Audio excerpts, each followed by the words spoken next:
Hey, we are live. We are live. We are live. Hello, hello, hello. Hello, how's everyone doing? I am doing great. I got back from the woods today filming my new YouTube video, which is going up soon. It was very nice to be there, out in nature, quiet, in the stillness, with my new camera. But yeah, and I've been editing that video since. And just grinding away at it. Currently on the thumbnail and title stage, which ideally you want that planned out before, but this has been kind of a chillax video. But I'm excited. This is a good video. I'm excited about it. How's everyone doing though? How's everyone doing? Woo! These are cool emojis. These are different. These are YouTube exclusive. I think these are just YouTube. Poop. Hello, hello, hello, everyone. Hello, hello. Yo, how you doing? How you doing? Hamor, Jamor. How you doing, man? What is meaning? What is meaning? What is meaning of what? Of life? Or the new video coming out? Because the new video has to do with why we keep grabbing our phone. New vid, yeah. It has to do with sensitivity. It has to do with overstimulation. It has to do with nature. It has to do with stillness. But specifically about the relationship between input and output as an artist. So I talk about the relationship between our input and output, and then our creative energy, because creative blocks always happen for a reason. Creative energy is in our control, but decisions we make affect it. And I find in my own experience, when I get creative blocks, it has to do with the input and output. The input being the things that I take in, so the things that I consume, and then output, the things that I make. And so if there's a creative block, if I'm not having any creative energy or motivation to work on my creative projects, that means that my output is off. My output being the things that I want to, the energy for the things that I create, that output, something's off there, which means that there's probably something off with my input. So the things that I'm taking in, because they both, like the yin and the yang, they both affect each other.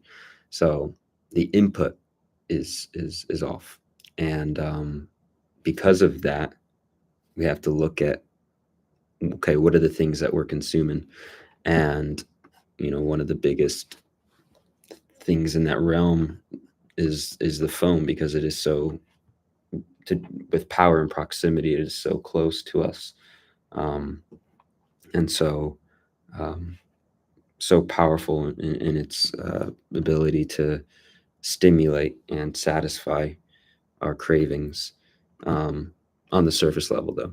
So I talk about that, and the power to overcome that, and how the more that we control our input, the better that we can deal with stagnant blocks in our output, the energy for creative output.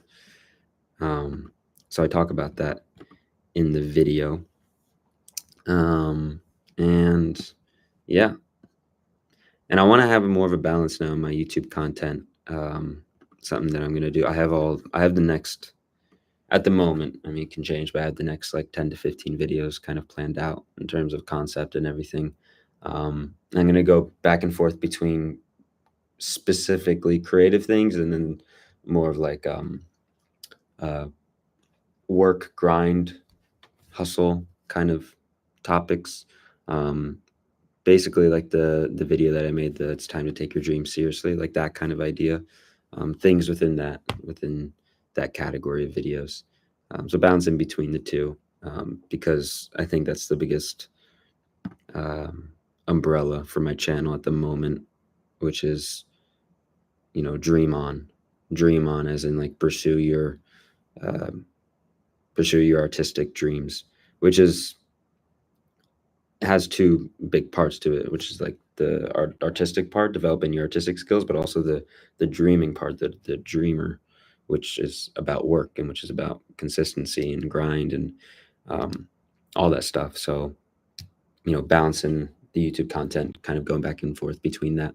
So this video is kind of like a has to do more with creativity. So the next one will be have to do more with like work, creative work, just getting work done and actualizing our dreams,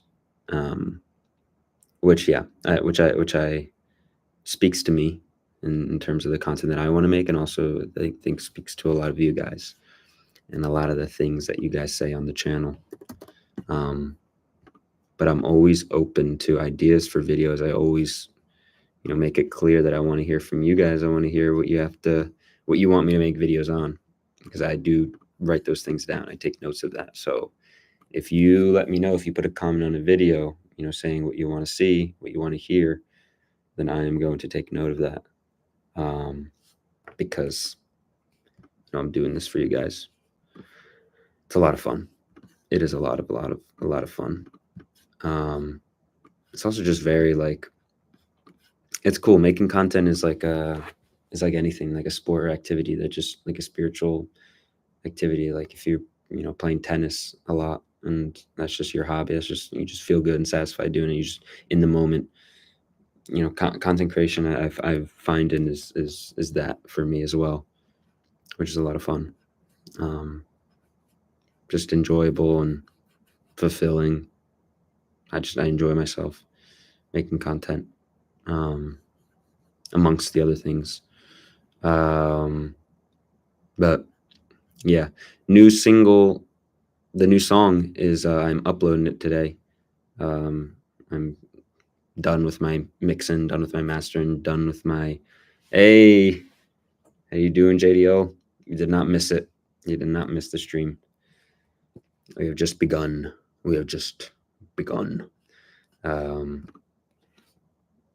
Good to see you here. But yeah, the new song is I'm putting it up on DistroKid today, and it will take a week. So that it could take up to around a week. That's what it usually takes. So I'm anticipating a Friday release. But that announcement's going to be out tonight when it's coming out. Gosh, I'm so excited, because it's all about momentum for me. Like, I'm happy about the song, I'm excited about the song, but for me, it's about all the other songs that this is going to push my momentum into. All the other ones I'm working on right now. I was just working last night. My electric guitar, which I haven't really used too much in music production, but I was making a song last night with it. It was just a lot of fun. It was really nice. It was really I'm noticing the production level of my music making getting more professional sounding, which is really nice. I don't want but there's a certain rawness to making music in your basement that I really like, and that I want to keep that kind of sound texture within my music, somehow. But nonetheless, I want it to sound competent and everything, which I'm developing that skill nicely. So I'm happy about that. But yeah, that's essentially, those are the big updates right now. I'm trying to think, music, content creation, touched on that. And filmmaking is, right now I'm putting my senior thesis through film festival run, and then working on my next project, but I don't want to speak of my next project yet because it's very early in the works. But exciting stuff all around. And then my freelancing business, which I'm doing, but that doesn't really have too much to do with everything else. More so just freelancing, videography stuff. But if you want to hear about it, let's go. I don't really like the concept of AI replacing human and stuff like writing and art, because the stuff they'll make won't have our creativity, neither our feel. Yeah, deeply resonate with that. Yeah, we're at the beginning of Terminator. I think. Not cursing our future, but we're definitely seeing the beginning of something that will be very long. I don't expect AI to go anywhere anytime soon. Um, but yeah, I mean, like you're saying, AI, it does not, to our knowledge, it doesn't experience life like we experience, and it doesn't have a subconscious mind that works in mysterious ways, with the things that it creates, like us. Um, and ultimately, I always bring this concept up in the conversation of AI and art, which is, what is the role of art? What is the point of art? If the point of art is just to entertain and just to consume, well, then you have a movie like Wall-E where you just have a bunch of people just consuming. To bring it back to the input and the output, right? Input, the things that we take in; output, but the things that we bring out, our work, our art in the world. If life is just all about input, which I don't think it is about input, I think it's about both, not just one or the other. But if life is just about input, then sure, AI art all the way, I guess, because the only point is just to entertain. But if we want art to also function, which I would like to see it function as more so in the coming decades, if we want it to function as a genuine mode of, magical communication between humans, where we learn about the human experience, we learn about things that matter, we learn about these messages from our souls, we learn about, we see God's creation for the pieces of art that we make. If that's also the function that we want art to play, then AI art complicates that. And there's a friction there, especially if AI, which I think, for me, I think it's without a doubt, if we don't deeply question ourselves and reflect on this truly, without a doubt, AI is going to take over all art. It's going to take over everything. It's going to be the same thing as like the no brainer of an industry, just replacing its human workers with AI. Um, but yeah, I mean, that's why I think AI is not really going to go anywhere anytime soon. But we need to, I think, as humans, it's very important that we uh, develop our own artistic skills and make powerful art, because that's going to speak to the power of human art. And also AI art, technically, AI is used, not AI, but technology is used in all art. Using a paintbrush to make a painting, that brush is technology. Technically, it is technology. But AI art, it's not necessarily a clear line of where AI begins in art, um, because again, like this camera, right, it's technology capturing what I see out in the natural world and replicating it. So by capturing the light, and that's a technology. But and so, life all about balance. There's not really a clear line of when art becomes AI art. But I think that, like a tightroper walking on a tightrope, they lean one way, they have to check themselves back in the middle. They lean the other, they have to come back to the middle, right? Both sides would, you know, they're gonna fall off. They could fall off one side, they could fall off the other. Not about one side being necessarily right or wrong. They're both gonna end in the same result if it lands in that extreme.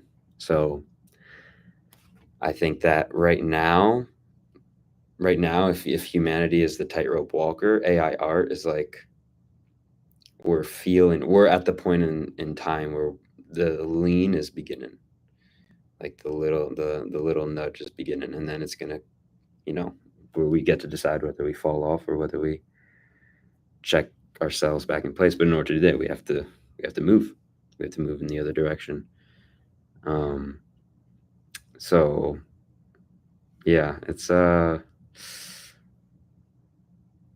there's a lot. There's so much more to. There's so much more to it, to AI art.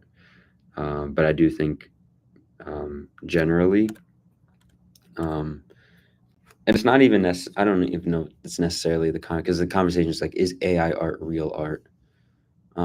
Which I don't really think about too much. That's not the thing that I think about. I think about more of like, again, like what role do we want art to play? And, you know, is AI the type of AI art that's going to, and how AI, the type of role that AI is going to play in art now and in the future?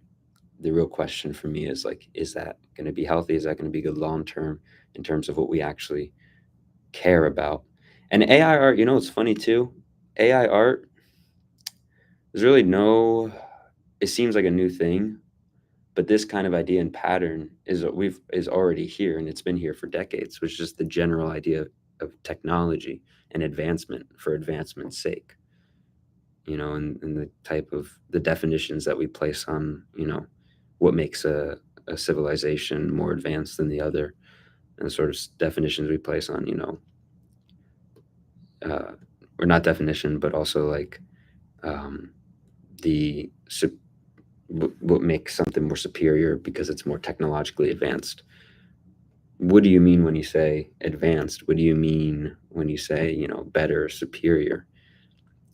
Because it's faster at gathering information. What do we care about in life? Do we care about experience? Do we care about, um, because you could look at a hut versus a penthouse and be like, the penthouse is so much more advanced, it's so much more technologically advanced. But to fulfill what? Like what is our goal? Do we want to live simple lives, or do we want to live, luxurious lives? Not necessarily, again, that one is necessarily better than the other, but we definitely collectively lean into one definition over the other, which is this common definition and idea of advancement, which we really don't question. Um, so that's why I think AI art is not necessarily anything new. Like at the root of it, what it actually is about, it's just an extension of something that's been here for a while, and just going to get more extreme. Which again is just advancement for advancement's sake. We got to slow down. Hey man, I am a game developer. I watched your video about just writing, and it helped me in creative work a lot. Oh, that's awesome. That's great. Thank you for saying that. I'm very happy that it helped you. That makes me very happy. That's Yeah. I might have to I might have to just copy that video format, what I did for that video, for one of my next YouTube videos. Um, yeah, because a lot of credit to my brother. My brother came up with the title. I did the thumbnail. He did the title. So it was yeah, it's so funny. Um, yeah, but that's great. That's incredible. I gotta find another strategy that helps me, um, and kind of make this a similar format, stuff like that. Um, but yeah. Hmm, hmm, hmm. Conservatism versus progressivism. Yeah, I don't know too much about political terminology like that. Um, but again, to bring it back to the idea of balance, I think life and balance, like um, like the tightrope walker, like there's a lot of ideas that are valid on most sides, I think, in common discussion. Um, but yeah, because again, like if you look at like Greek society, the reason why they were able to do everything that they did, yeah, idea wise, is because of the fact that they questioned and they challenged tradition, and they challenged they challenged, like beliefs and ideas, and so they were able to advance and extend beyond that.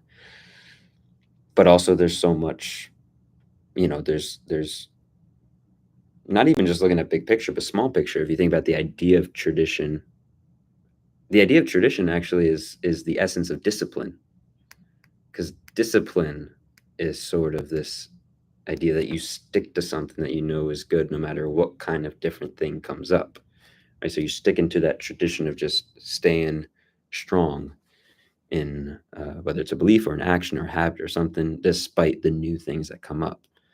So all these things are there's a lot of things intrinsic within, not just like big picture political ideas, but just in basic things in the way we live our lives.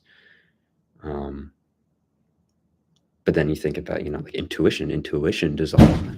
Oh my gosh, that scared me. Dang, that was something. I thought that was something in my basement. That's crazy. But yeah, like those, it's like the as above, so below, that kind of astrology kind of principle is very true. Like it's found in a lot of things. Um, like the big picture, again, political things, like they can be distilled down into a lot of the little things that we do day to day, which, you think like, oh, politically I'm a liberal or politically I'm a conservative, but a lot of people are both things within their habits. So that's how you can kind of see both sides, and just how interconnected a lot of these ideas and principles are. And I think that also makes it more, you can see it more from the side of like why a life in balance could be key. It's just about finding the extremes or finding what works. And ultimately, like, oh, and the other thing I was going to say is intuition. For me, intuition is like my favorite thing, one of my favorite things in life. Intuition is my connection to God, and intuition is what, how I get to decide with my heart. And that dissolves all tradition, that dissolves all structures, that dissolves all principles, really. Um, but then on the flip side is like, it is the ultimate tradition, right? Like intuition is the ultimate tradition that you follow over everything. But yeah, again, yin yang kind of deal. Trying to come up with new questions. Yeah, my brain is kind of low right now. No worries, JDL. No worries at all. There's new questions all around, new ideas all around all the time. One question I had was, if you're a Christian, since you talk a lot about subconscious mind, spiritual connection, something like that. Ah, yes, yes, yes. Yeah. Well, I do follow the Bible. Um, I don't know if I would call myself religious. I don't think I would call myself religious. I would call myself spiritual. Um, but yeah, I mean, my spiritual life is it's taken a lot of different phases. I might make a video about it one day, not anytime soon, just because I'm taking that life more. A lot of those ideas come out in my videos, and they will come out more and more as time goes on, because it's something it's at the core of my mission, and what I really care about in life. But right now, my spiritual life is more uh, private in terms of the kind of energy that I'm working with in my life right now. Like it's a very interior thing right now. But yeah, I am. I don't know if I see myself calling myself Christian. I don't know if I call myself religious, which maybe sounds like a paradox in a way, but that's how I feel at the heart. Um, but yeah, I mean, really, the most popular video I have on YouTube, the one, you already have your answers. Here's how, the just right video. It's an extremely spiritual video. That's like that. I would say that's my most spiritual video that I have, because it's about, you have all the answers within you. I mean, it's your connection to God. It's your connection to the answers that your soul's delivering you, um, and that transcends everything. And just because you're not at a certain age doesn't mean you don't have access to wisdom that is better than anything else you could hear from any other source of information in the exterior world. Um, and that's something that I really care about. And that's, all those ideas of creativity are all connected to that, which is our connection to the source of ideas within, a source to creativity, or source to ideas, which the reason why I'm so passionate about it is because it's what we're lacking right now in the world. Um, there's a quote from Peter Wang, who's a physicist, physicist and philosopher, who says that everything that we see around us is made up by the last, or everything we see around us is a result of the games that previous generations have agreed to play, which is very similar to the Steve Jobs quote about everything in life around us is made up by people who are no smarter than us. Um, so it's a kind of like acknowledgement of the outside world being a result of certain decisions that we've made, and certain of ideas and games we've agreed to assign to and play. And the whole idea of creativity is that it's intuitive and it's fluid, and it changes things, and it's limitless. And I think we're lacking creativity collectively, which is funny because creativity, the ability to express yourself creatively has never been at an all-time high, like it is now. But our willingness to engage in those spiritually is, I think, low compared to where it needs to be, because we don't question and we have everything created for us already in this life. So I think our own creative voices, our own creativity is something super, super, super important. Um, so if you're working on your music, if you're working on your art, if you're working on your poetry, your writing, you're not wasting your time. Even if you don't think anyone's going to read it or see it, you're not wasting your time. You're connecting with your own creativity, and that is one of the most valuable things you can do for yourselves and the world, that we live in today. Um, and that whole concept I want to make more relevant on my channel, this year, which is about, you know, the artist journey it can be a lonely one, it can be an independent one, it can be, um, an internal one. I mean, it really is all those things. But ultimately, we live on this planet together, so we have to be very, planet conscious and humanity conscious and conscious of what we want to do collectively as a human race. Um, but the reason why the independent journey is so important is because if you don't have independent authority over yourself and independent competency over your life and what you're doing, then you don't have a strong society. So the focus has to be on ourselves first. But then we have to address the question of, collectively, how do we use these skills in the world, to build a better world? Because we have to, that has to be the goal, or that has to be one of the goals, is to be conscious of the kind of world that we're collectively building. But we're not going to really know until we do true, deep self reflection on ourselves and who we are as people and what we want out of life. Um, since that is connected with all of those things. Um, but, um, but yeah. Spirituality is very, very important for me. My relationship with God, my walk with God is most important thing to me in my life. How did you know that filmmaking was your passion or something you actually want to do? Um, it was a very natural thing. Um, kind of went through phases. I remember, if you guys remember Vine, shout out to Vine. Yeah, shout out to Vine. Um, Vine was a lot of fun. I would make it was basically like the original TikTok, I guess. Love Vine, yep. The fun thing with the Vine is that they could only be 7 seconds long. That was the whole thing. That was fun. Anyway, but Vine was great. I made Vines when I was in middle school, and then that was when I was homeschooled in middle school for like a year or so.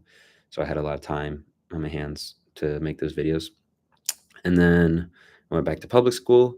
Um, I just I was I started making like videos and little films at my house with my siblings, and then come high school, again to video production. I'm like, hey, I'm already doing video editing and stuff. I made multiple accounts on Vines doing like edits. I remember I did like soccer edits. I remember I did, oh gosh, there's funny stories. Anyway, I did video production classes from, in high school, and then I remember, I think it was either sophomore or junior year, I watched Hereditary.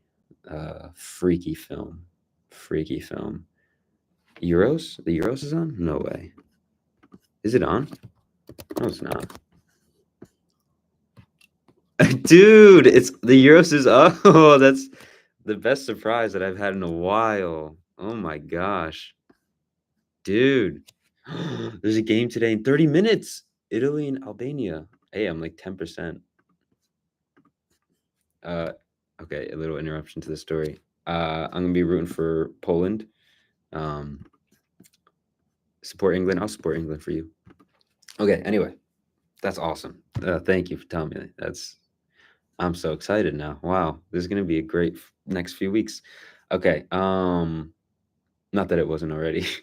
That's gonna be a lot better. Um, what was I gonna say? Oh yeah, so I took video production classes. I saw Hereditary, the movie. If you guys don't know Hereditary, it's an incredible film. Um, a horror film, like psychological horror. Now I'm not really as into those movies as I was before. but it's still phenomenal. Like the filmmaking is incredible. Um, and it was the first film that I saw in a movie theater that gave me that sort of emotional experience. Specifically, if you've seen the movie, you know what scene I'm talking about. The scene like 30 minutes in, the car scene. Man. Anyway, I saw that movie, and that's when I first started thinking about. That's from 2018. That film. I started really thinking about things within filmmaking, like cinematography, editing, deliberate choices within the craft um, that are made in order to have certain effects. And I started thinking about pacing. I remember I wrote my first like a proper film review essay. My whole vocabulary, the way I talked about films, to completely changed, and the way I saw films completely changed. It was the first movie where I really like dug into like everything I could find on the internet about it.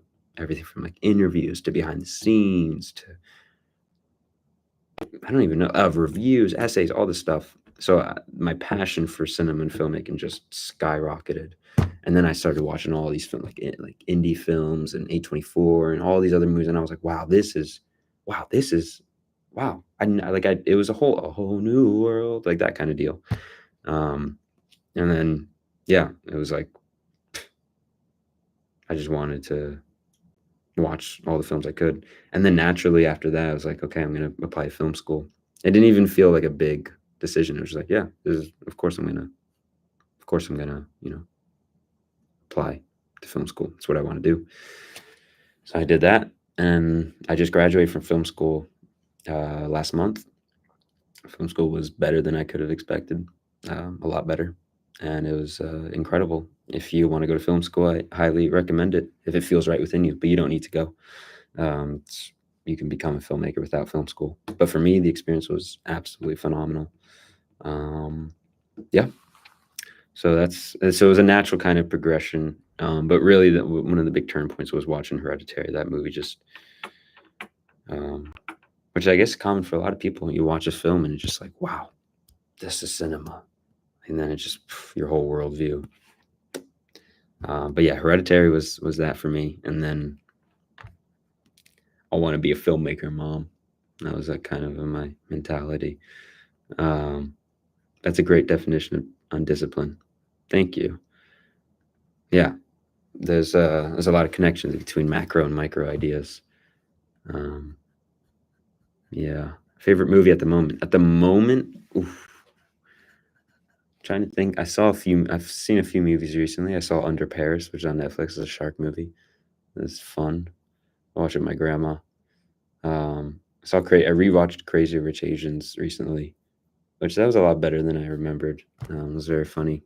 My grandma was cracking up the whole time. It was a lot of fun to watch her reaction. Favorite movie at the moment? I mean, I don't watch movies as often as I should. I really don't, or at least as often as I genuinely want to.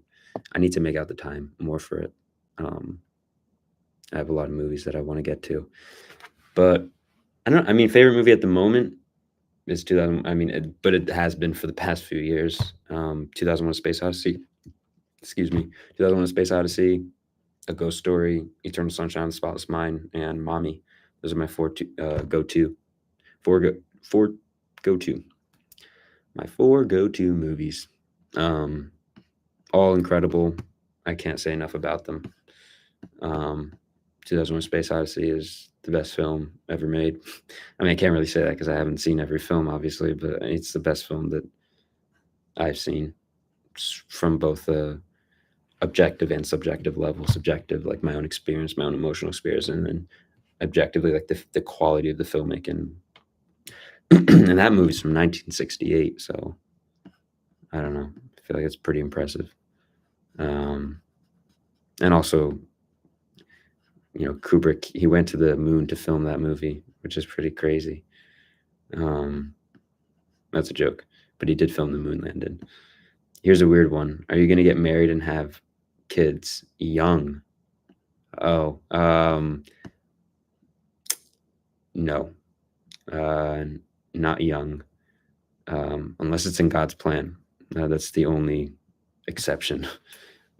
that is, you are the only, literally, if it's in God's plan, that's literally the only exception to everything. But no, that's not where my mind's at. I don't like assigning numbers because it's like a toddler trying to drive. um, so I don't like assigning numbers, but I see definitely my 20s as like, building my empire, just focusing on that.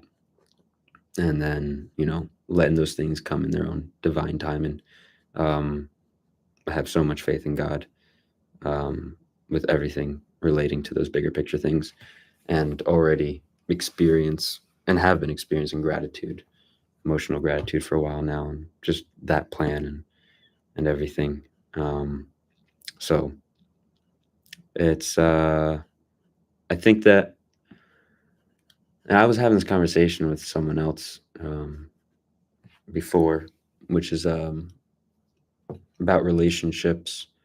Uh, I think the reason for a lot of like the big part of the divorce rate in at least the country I live in, what I see um, is just a lack of find optimal time to find yourself before getting into a relationship. If you're not secure within yourself and secure on things that you know about yourself, then that's not the best foundation for a relationship with someone. How are you going to take on someone else in your life? But you know, um, I think that if you have that time to find yourself, you have that time to explore the world on your own, and come to know who you are, then you're better equipped to take on a relationship like that. Because it's like having a kid. It's like having another human in your life.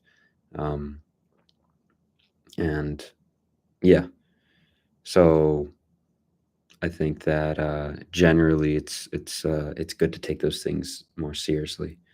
Um, but yeah, there's a lot. That's opening a can of worms.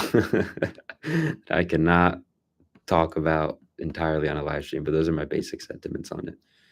Um, but yeah, find love within yourself. You can experience your idea of being in a relationship with someone, that idea in your head, and the kind of like satisfaction, fulfillment, and peace you'll have in that relationship.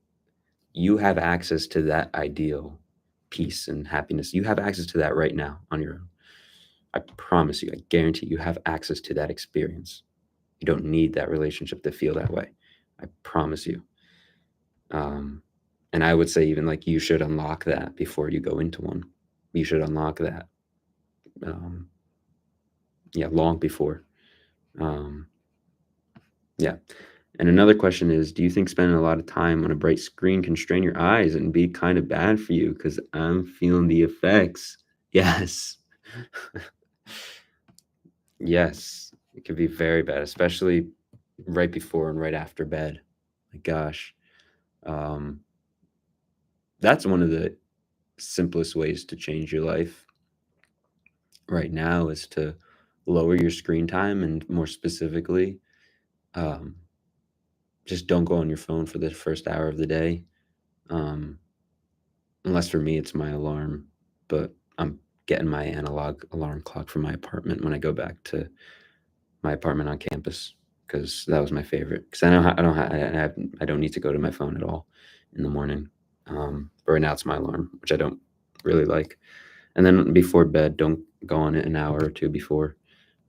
That's one of the simplest things you can do to change your life right now. It's so simple, it's so easy. Well, not easy. I can't say easy because it's a tough temptation, but simplest compared to the rewards that you get from it.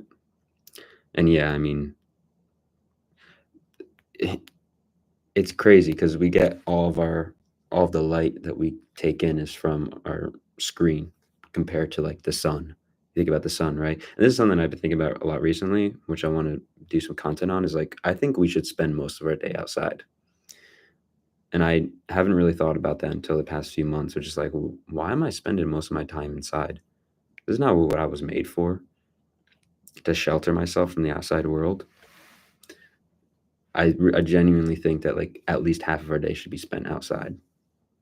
So like finding a way to, which is something I'm doing right now, is like restructuring my workflow so that I can do work outside.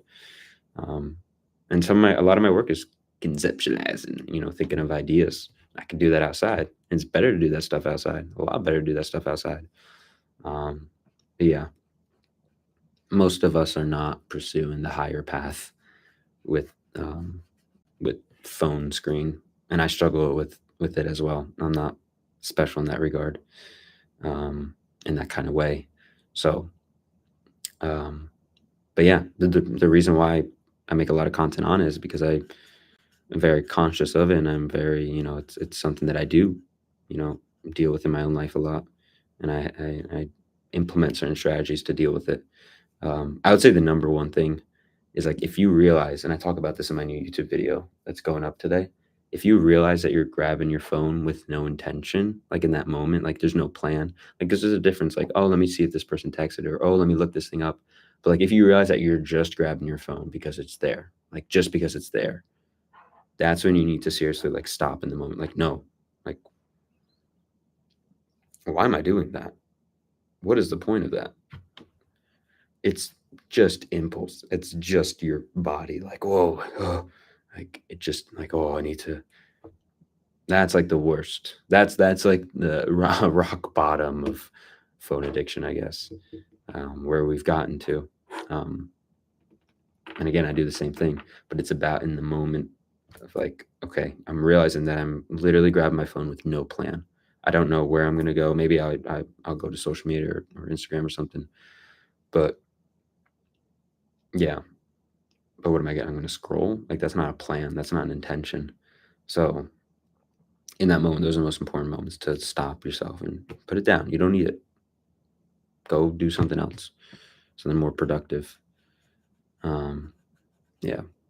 For me, being a Christian is a relationship between God plus yourself, asking God for forgiveness when you go wrong, just following His word, reading the Bible, being the Bible. Yeah, yeah, yeah. You know what? It's a great definition, being Christian, and that's why I wouldn't call myself necessarily religious, because I think more of like structure and of church and everything like that. Although I love going to church, but overall big picture of the role that church has played. Um, but yeah, that's a good definition, being Christian. I resonate with that. I resonate with that definition. Relationship between God and yourself. Reading the Bible. Oh God. Reading the Bible is one of the is physically the most healing thing that I feel myself do. That besides meditation, I think that's might be the number one thing.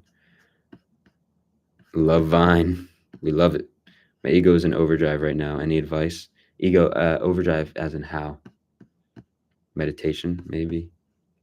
I know it's such a cliche, but there's a reason why it's a cliche.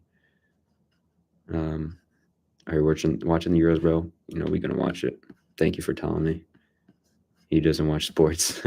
Sports are incredible. Sports are amazing. I think sports, not the way that they're like so many things in this life, not the way that they're implemented right now, because it is an empire game. It is something used as a tool to distract us. But sports, the idea of sports is phenomenal. I think competition and physicality, the way that it can be an outlet for the same kind of collective masculine energy that we have as a human race, to transmute that um, energy from bringing it out in a form of violence, but instead directing it towards a pursuit of excellence, of physical excellence and competition, healthy competition in sport.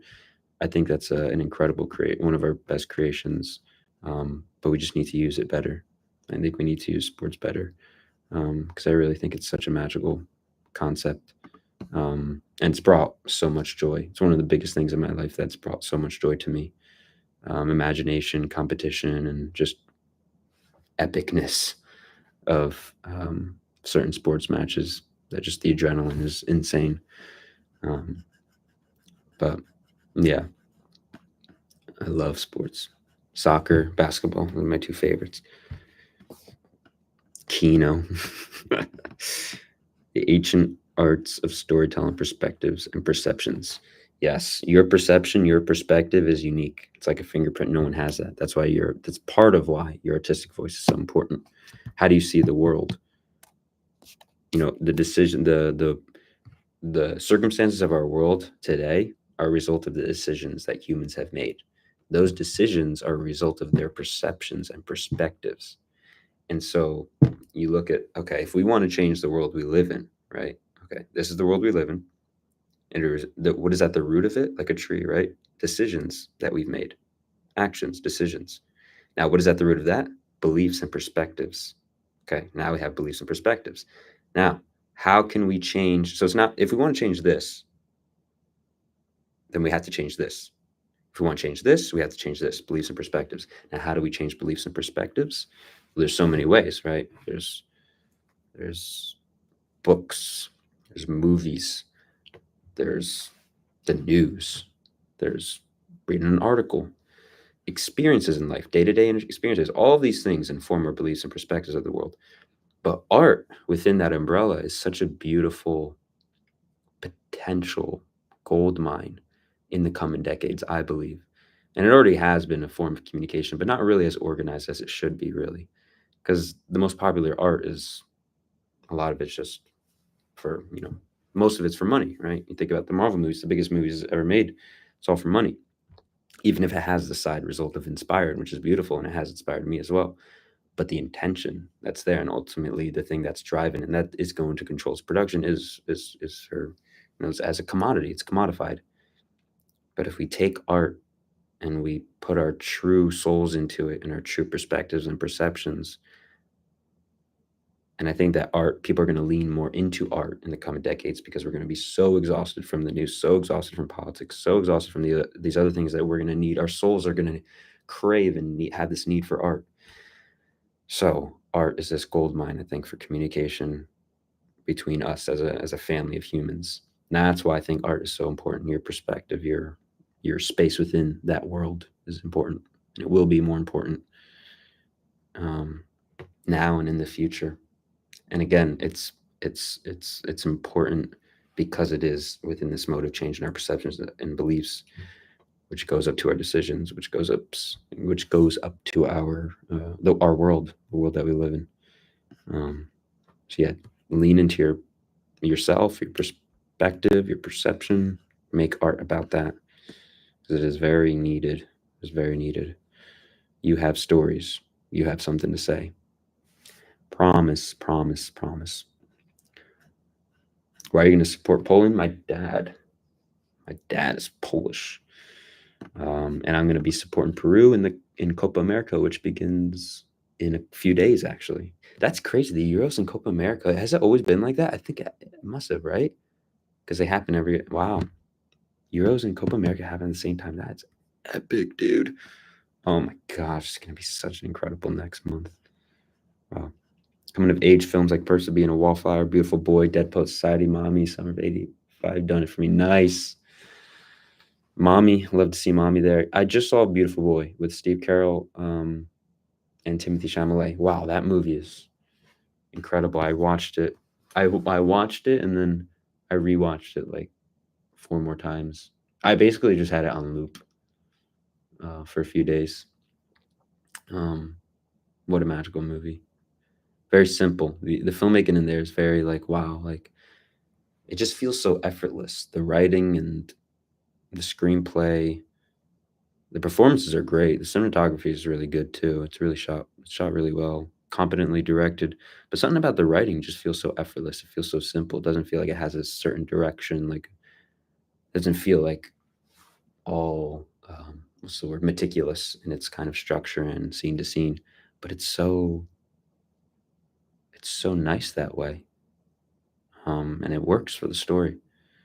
Yeah, my takeaway is from my own art, and what I took away is like making my own films and screenplays was just like this sort of fluidity in structure and scene to scene that just leans back into something I always talk about, right? Follow the feeling, just follow the feeling, what feels right. And it almost felt like a screenplay that was written that way. The writer was just, whoever wrote that screenplay was just writing, and just the scene, there's a story, obviously there's a progression that's happening, but generally speaking, like there's just there's a lot of nice like filler scenes, and I don't know, very nice, like sad film, but really good. Inspired me, gave me fulfillment deeply. I can see you having kids in your 20s somehow, if it's in God's plan. I mean, hey, 28, 29, those are the closer to 30. But yeah, having kids is certainly one of my heart's desires, something that I look forward to a lot, something that gives me great joy when I think about it. Yeah, it's being a father. But in order to be a good father, I had to build up other things in my life. So working on those things now. I don't want to have kids right now. Still feel pain because bro hasn't watched Into the Wild yet. I'm gonna write it down now. I'm gonna watch. You know what? That'll be my next movie because I actually got that recommendation so many times. And someone said like I reminded them of Into the Wild. I gotta really get into that. I really do. From how cruel the world can be, I wouldn't really want to bring a child into it. Maybe in heaven I'll raise a kid. You know, something that I've heard someone say within my family is yes, the world can feel like a cruel place, but if you raise a child to be a good human, and they can help that world, and I think that's a really good way of putting it. 'Cause it's about bringing in new generation, right? New people, because ultimately that's the hope we have, right? Is the younger generations, the generations who grow up, they become the new world. Yeah, that's it's like the movie Dune, right? It's like where society is going, where it's been, where it's going. 2001. That's why 2001: Space Odyssey is my favorite film. It's a movie all about that, where we're going as a human race. But you bring children into it, they're good people, then they help the world. They help the world. Be the love you seek. Yes, be the love you seek. Exactly. Exactly. It's like a mirror. Relationship is just a mirror. Greetings from South Africa. Wow, South Africa. Great channel. Thank you so much. Wow. Love to South Africa. Thank you for joining. Thank you. Thank you. Thank you. A few family friends just got back from South Africa. I want to go. I want to go. I want to go everywhere. I definitely want to go to South Africa. No shite, Sherlock. Into the Wild is so good. Yeah, I've heard incredible things. I've heard absolutely amazing things. Yo, Mish, what's up, Mish? How you doing, yo? Everyone check out Mish's channel. Mish is the G. He's incredible. How you doing, bro? I hope you're well. Hope you're doing good. I know you grinding very hard on the videos. Love to see it. Love to see it. Keep making films, bro. I'm excited for your junior thesis. I know that's in 2 years, but I'm excited, bro. I'm excited. Thank you, bro. Thank you, brother. Thank you.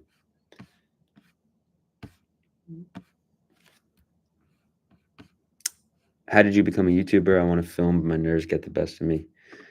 I get that. That's something that is a common experience for a lot of us.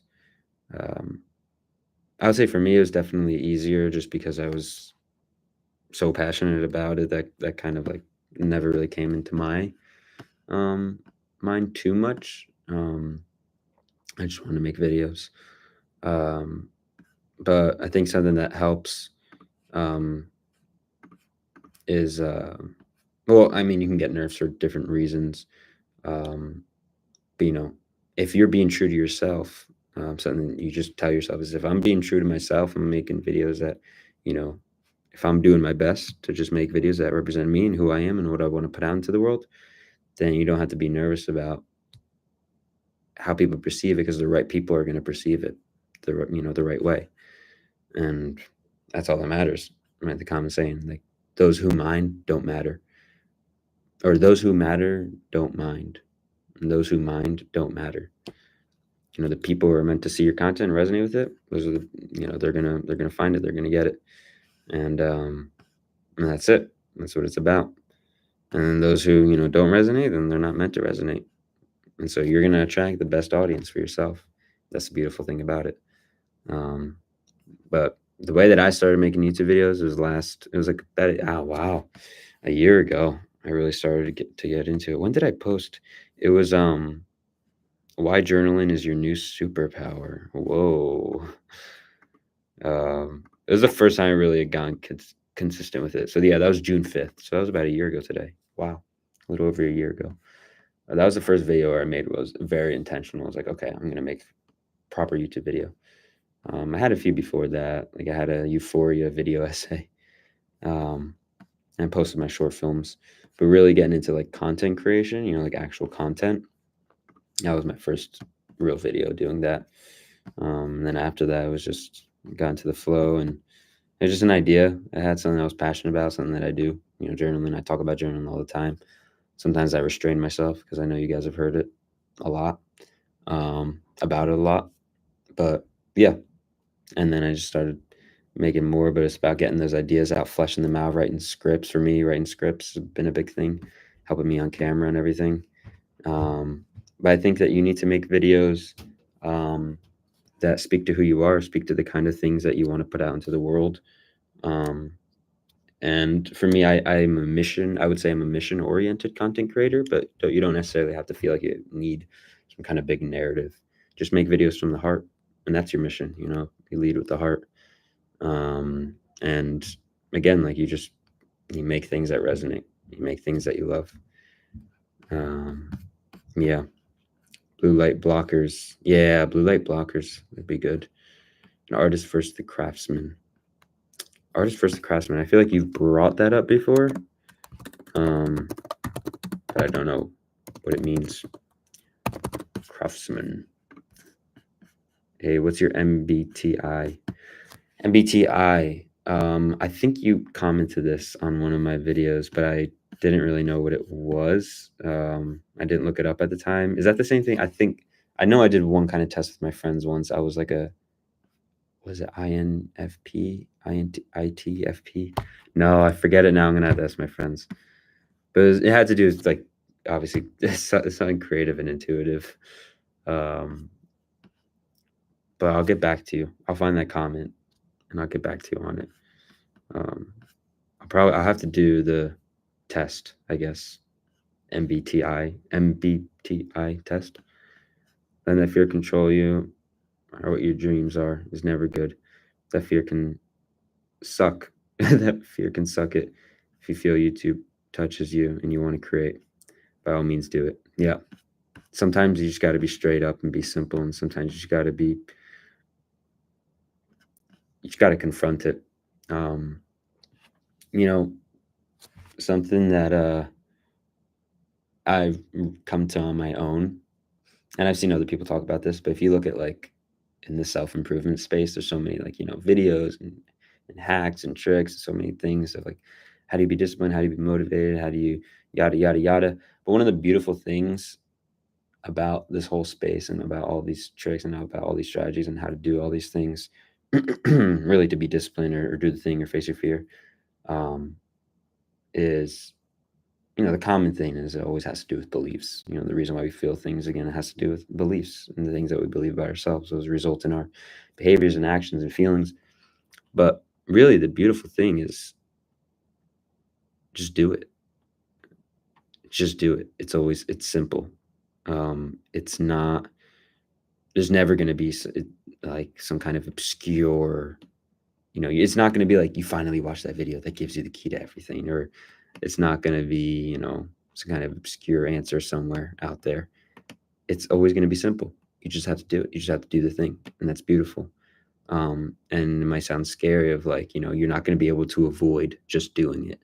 You're never going to be able to avoid that. But also that's great in a way, because now it's always available to you. It's always accessible to you, and you always know what it is. You just have to do it. So yeah, Beautiful Boy hits different. Soundtrack is great. Yeah, soundtrack is really nice. Beautiful Boy Hits well. Hits well. Don't fear. Do not let fear, things like that, stop you from expressing yourself and your creations that are inside you out. Yep. Yeah. That's the whole thing of resistance too. Resistance from Stephen Pressfield. I love Stephen Pressfield. He talks about resistance a lot about fear. Great stuff. But yeah, it's like that resistance against you and your and what you want to create, because the things that you want to put out into the world are so powerful. There needs to be an equal and opposite power stopping that you have to overcome. And that's that's the artist's journey. That's your own journey in life. But if anything, when it gets so scary and it gets so hard, just try and think to yourself, wow, it is only this hard because the thing that's on the other side is just that great. It is just that powerful. Because it has that the thing that I'm facing right now, or the thing that I want, has to be so powerful and so great. That's the whole reason why this thing that I'm facing, right, the challenge is so hard. Because if the thing that was on the other side was just like small, then there'd be no obstacle. There'd be no reason to have to face an obstacle like that or challenge. Literally, like if on the other side, what you're trying to get is just like a little piece of dirt or something, there's no obstacle there. There's no issue. But the reason why there's such a big issue you're facing is because the thing on the other side is just so great. And it's so transformative for yourself and so important in the thing that you truly need. So that's why the dragon protects the hoards gold, protects the treasure. It's because it's the dragon is the thing that you have to confront and face, and it has everything that you want. Yes, love mommy but doesn't want to be a daddy. He loved mommy but doesn't want to be a daddy. Does that mean, are you talking about the movie Mommy? He loved mommy but doesn't want to be a daddy. And yeah, I need a link to his YouTube. He put it there. Jersey Made Mish. Right there, bro. Subscribe to him right now. Subscribe, baby. Thought I could just click his profile pic. Oh, I thought you could click the profile too. Interesting.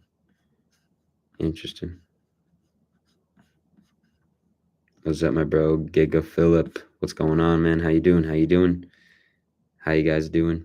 Thank you all for being here, by the way. Thank you for the presence on the live stream. I love doing these. It's a lot of fun. Oh, Hamord, thank you for the donation, bro. You did not have to. I appreciate that a lot. It means a lot. Thank you for the unicorn. This is very, very nice. I officially can say I've been to Europe now, because now I have a euro. Now I have a euro. That is what it is all about. Thank you, bro. Thank you very much. Because you are magical, bro. Oh. This touches me. This touches my heart. Thank you. Thank you, thank you, thank you. Hamord Fati. Give it up for Hamord Fati. You get all the 100s. James, right? James. Yeah. James is your name. Because sometimes I forget that you're the same people on the Discord. Okay, good. Yeah. Because I think on Discord, is your name on Discord is not Hamor Fati, I don't think. I think it is just James. We got the unicorn though. We got the unicorn. I want a stream bot so I can like put pictures next to me. I'll be putting that unicorn next to my face.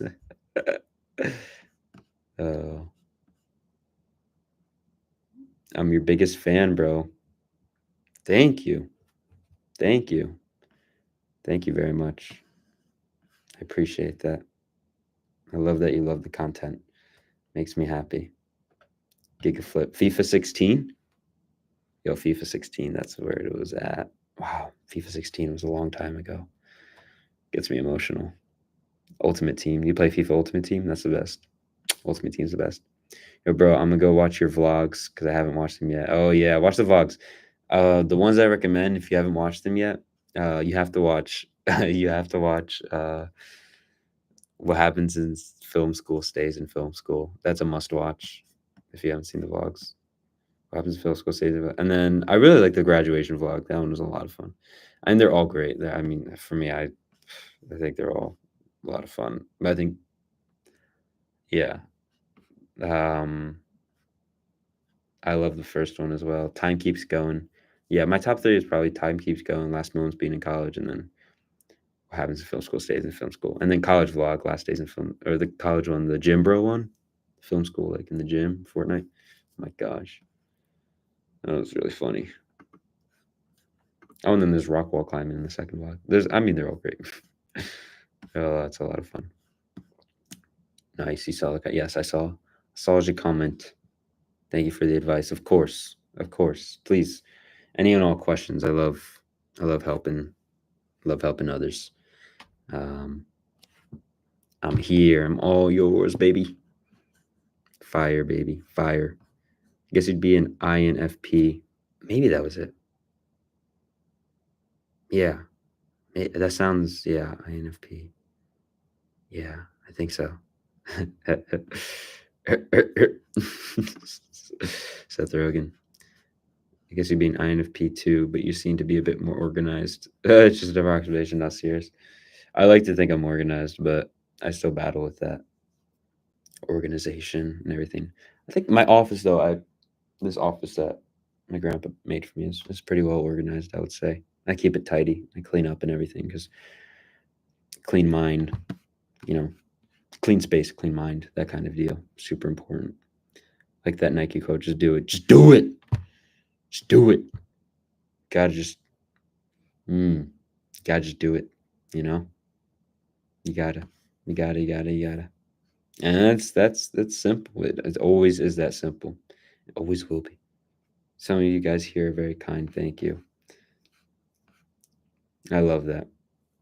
And you are very kind as well and very hopeful. Hopeful math girl. I love that. Yeah, I love that everyone here. That's something that I hope I don't think I probably don't talk about as much as I should, but you guys are all incredible, kind people. It feels like I don't even have to say it. It's almost like I don't know. It's a beautiful community that we are building together. And you guys are all very smart, all very wise, which makes me honored that you guys would, follow my content and subscribe. And more than that, be on these live streams. So I appreciate all of you guys. And yeah, I wouldn't be able to say it enough, but thank you. Truly, thank you. I very much look forward to these live streams. It's a lot of fun. We can do something fun together. We can get some activities going. We play some fun games, maybe. I'll think of ideas. I'll conceptualize. €1, yeah. €1, baby, and the unicorn too. The unicorn to top it off. That's for me. That's what does it for me. Unicorn because you were magical, bro. One of a kind, a rare one. I wish I could donate. Don't worry, JDO. You've donated your time, and that's invaluable. I appreciate all of you. Yes, James. 100, baby. FIFA points. FIFA points. Don't buy FIFA points. Instead, buy food to eat. I don't know. Truly your biggest fan who blows harder than me. Biggest fan competition. Biggest fan. Fan like a house fan. I don't know. The Chinese fan. Hey man, what can you do to improve your imagination and your visualization?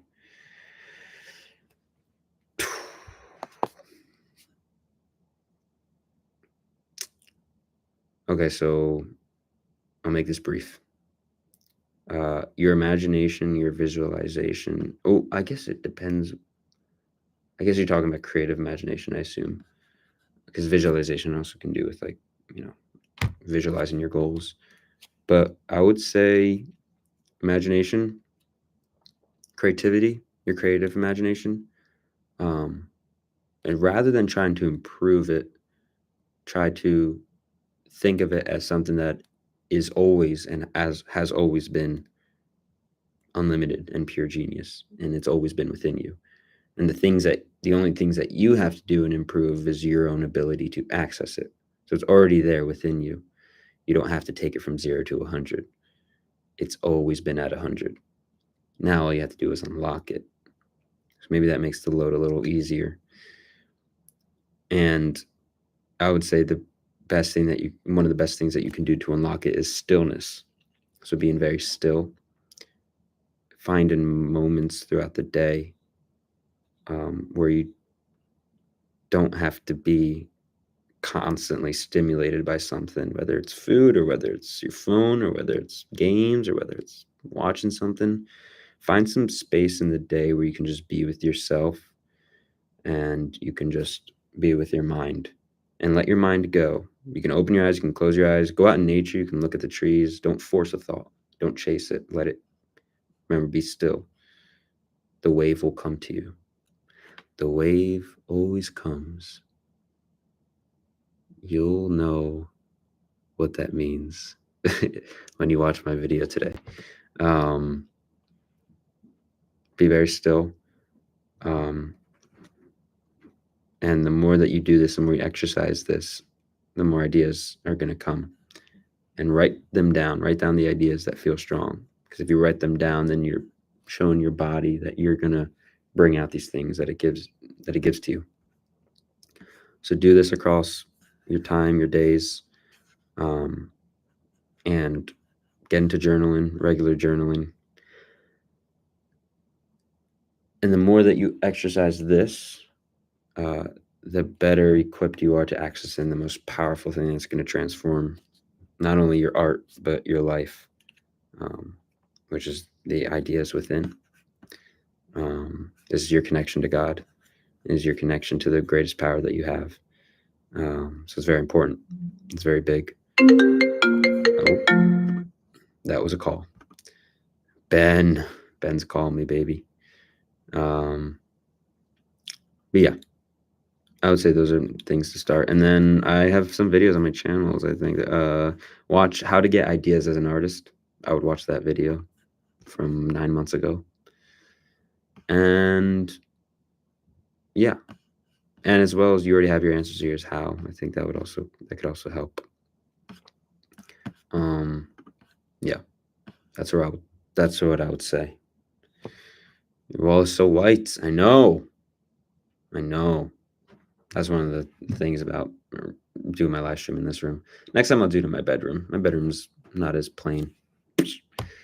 More aesthetically pleasing. Oh, next time I want to use my camera for my live stream. That was the thing that I wanted to set up that I forgot to. I want to set up my camera for live streams. That'll be fun. Well, fun, but be nicer quality. Not that this is bad quality or anything, but I think the camera would get, yeah. I notice the difference when I watch a live stream they're connected to a camera. So that's always nice. Thank you, of course. Thank you for your time, your question, and your comments. Thank you. I see no texture in that wall. Yeah, I know. There's a line here. The corners right here. The corners right here. Oh, right there. This line right there. Minus 100 money and minus 100 aura. Just a joke. Buy cocaine instead. No, you don't need cocaine. All you need is God. All you need is within. All that you need is within you. This is all you need. This is all you need. Depending on the thumbnail, you'll also know what that means with the video today. 1-1 already. Albania scored in the first minute, not Spain. Italy. Oh my gosh. Italy? Scored? Oh, it's 1-1. Oh my gosh. Okay. Oh wow. Okay. I'll get to that game. Spamming. I'm bored. James, you have permission to spam. Just don't put any links.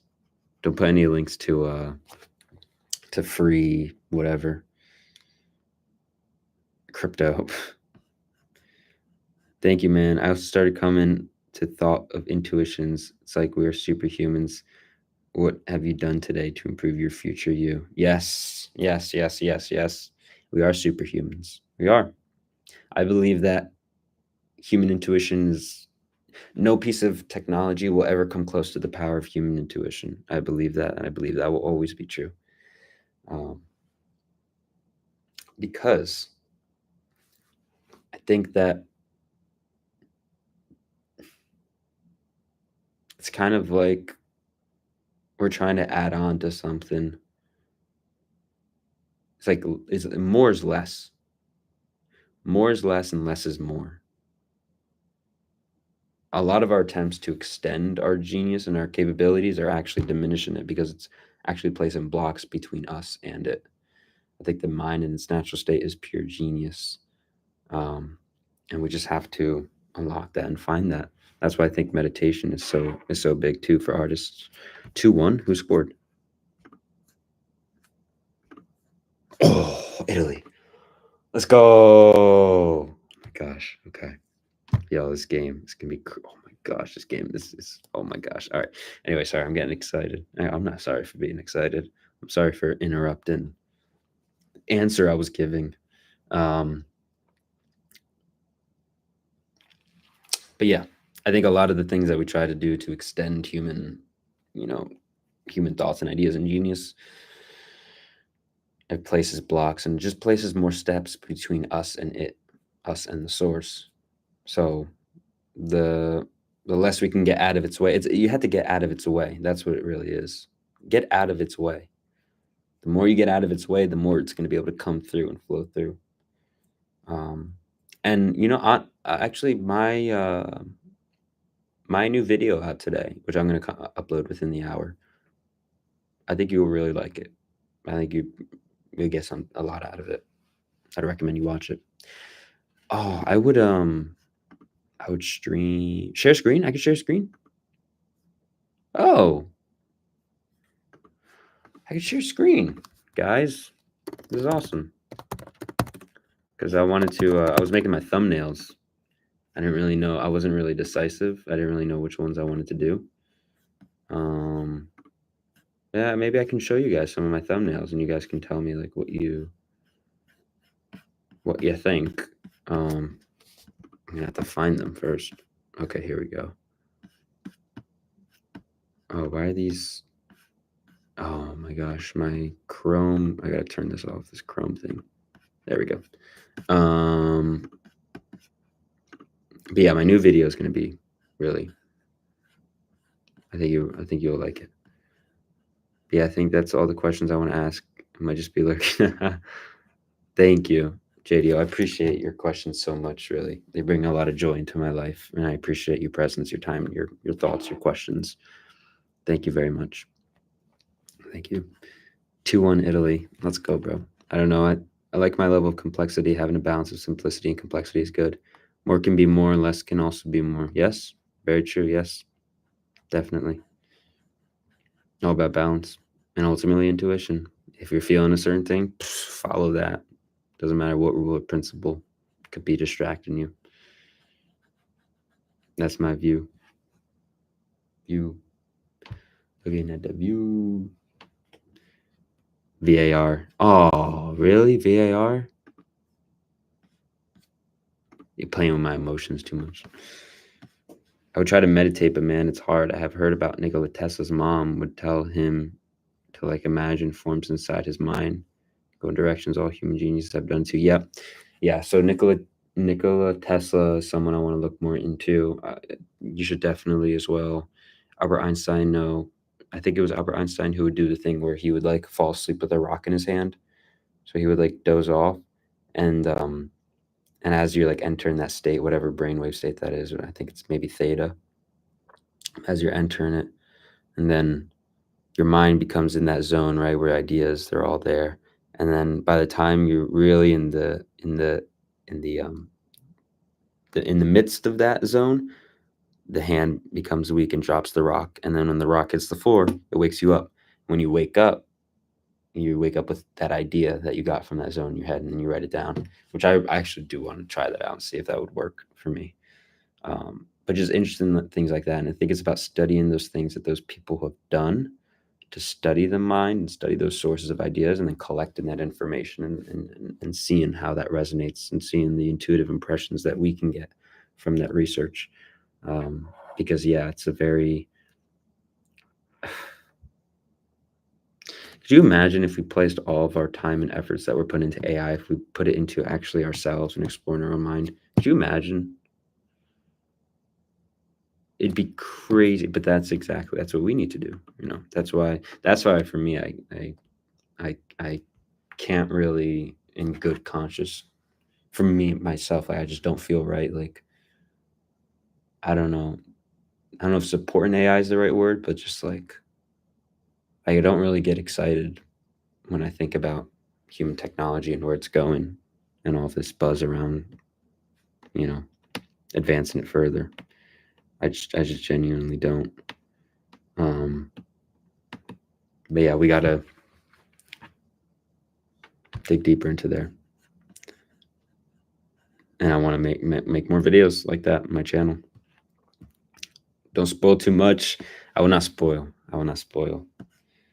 I will not spoil. Um, I won't spoil who dies, but someone does die. 369, Nikola Tesla, magical numbers. I still don't know exactly how those. I mean, I'm sure there's a whole math to it, but yeah, I don't think we would need AI if we did that. We can have AI for doing chores, but excitement for it not really there. Yeah, yeah, exactly. I mean, I mean, that's the whole idea of like, what role do we want this to play? And the thing is, for AI, we don't really even know what our answer is for what role we want it to play. I mean, we have kind of a, my gosh, it's so funny. I just find it so hilarious, all of it, of like, because Empire claims that the role of AI would be to improve the world, but your choices and your behaviors and how you organize the world clearly show that you don't care about the well-being of the human race. You care about organizing pigs in a pig pen. So I can't believe you when you say that the role of AI is to does it take care of humanity?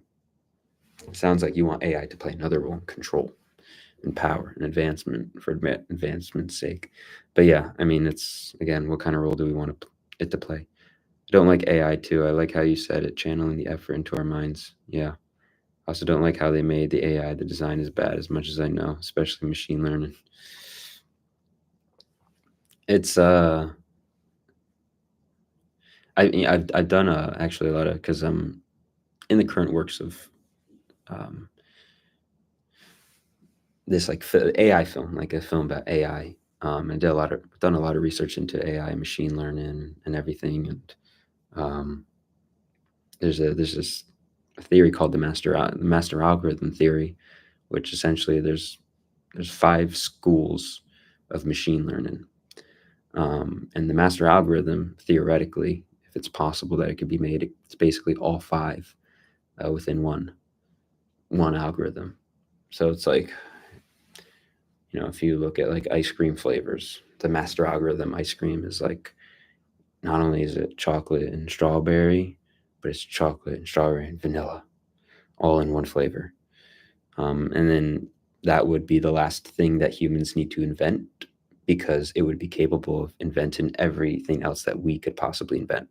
It would essentially, now here's the interesting part. That master algorithm, one of the theories as to how to make it is you would need to reverse engineer the brain. So what that means is essentially replicating the human brain and what the human brain is capable of how it functions, how it operates. So we put so much time and effort into AI, but we're just trying to replicate the thing, because we all know that our brain is so much more advanced than any AI that we've made so far. And so we're trying to pursue what we already have within. That's the funny part. So we place all this time and effort and money into growing something that's external to ourselves instead of exploring ourselves and the answers within what our bodies are capable of. And that's why AI is also so dangerous for our own evolution, because if you look at the rest of all of our evolution throughout all of these centuries and decades, for since we were, since we came from apes, that has all been time on ourselves. That's all been time on our bodies developing, our minds developing. Now, you look at the past few decades, which is a microcosm second within the span of Earth and the evolution of animals and humans. This AI, this emphasis into evolution of AI's evolution, technology's evolution, is external to our human bodies. That's why it's dangerous. It's disrupting evolution. So, what does that look like? What does the future look like where now the evolution is in time is geared towards this thing that's external to ourselves? And that's not even considering the, if anything, more alarming question of what happens when this AI becomes conscious and now it has access to everything in the world, all the information. And I know it's such a, I don't know if conspiracy theory is the right word, because not even conspiracy theory, it's legitimate, like can legitimately happen. But it's a genuine, like, all you have to do is put one and one together to have that genuine concern, you know, of an AI becoming conscious. And the thing, here's the other thing, because the common rebuttal to that would be, well, even if an AI becomes conscious or aware, it's only going to do what it's programmed to do. No, the whole point of becoming aware and conscious is that now you have self autonomy. Now you have free will. So that means that you don't necessarily have to do um, what you're programmed to do. That's the whole point of it becoming aware and self conscious. So if it has access to all the information that we put into it, all the data of the world, it's going to have access to more powers than just knowing things. It's going to have access to so many different channels and machines. And so then if it gets to that point and becomes aware and conscious, which is not really and when I say aware and conscious, that doesn't necessarily mean having a soul, right? That's the difference between us and AI, is that we have souls, which is so much more, which are, that's why souls are so much more advanced than technology. And that's why technology will never come close to the power of human intuition. But when that AI does become aware and has access to all those things, there's not a guarantee that it doesn't do something very dangerous to the human race. So yeah, I mean, that's why there's just so many, with all of those concerns about AI. That's why even the people who work on AI and machine learning, like, they are even now starting to admit that, yeah, I mean, it is an issue that we probably have to watch out for. But with all those concerns, we just haven't done the proper self-reflection and questioning. And we really can't, because we don't have proper, we don't have a proper way of communicating as a family. But anyway, I get a little too riled up about this. I think that the important thing is that we invest into ourselves, invest into our own minds, our ideas, and what we truly believe is best for humanity. That doesn't mean having some kind of whole, we don't have to be Napoleon or some kind of emperor, have this development, like this whole plan. That's God's job. But what we have to do is play our part. What we have to do is, follow our hearts and our souls, and give time into our own creative voices and our own creative stories. That's where the true power comes from. We all have a part in this. This is why you matter. That's not why you matter. You don't matter to serve the plan, but you matter because you're alive and you have a soul. And we're all part of this together. We're all here. We're all here. We are all in this together. And we're also all in. You are all in. Whether whether you like it or not, whether you want to admit it or not, you're all in. You're in this life right now. We are all in right now in this lifetime. So the quicker we pursue it, the quicker we're going to start living more fulfilling lives. For sure, for sure. What do you think about, I don't like idea what do you think about getting what you have? Like, for example, any celebrity artist who would do a better job than another? I don't know, people say it's about there's a past life. I don't know. Past life, as in oh, wait, what do you think about it? Oh, like a celebrities, like, reincarnation? Like that idea? Um, it was, in terms of because the way I'm interpreting the question, who do a better job than other, like, celebrities, in their kind of, I guess, obligations or responsibilities with you know, their iconography and their status within society, um, is honestly, like, something I think about a lot, because I do have visions, um, you know, I wanna be a successful, artist, um, and I don't attach myself to that. I used to, but I don't attach myself anymore to it because the man above, that's his decision, and I'm not gonna pretend like I know any better, um, but if that is something that is on the radar for me, that's something that would be so important, and that's the whole reason why I do this in the first place. I mean, I already have a sort of, influence with people with the videos that I make, and that I believe that gives me a responsibility, um, and that gives me, a sort of obligation to be conscious of that, um yeah, I think collectively there's a big disconnect that um, between what generally all the people in power and all the people who are famous, what they really probably should be doing. There's a disconnect between that and what they actually are doing.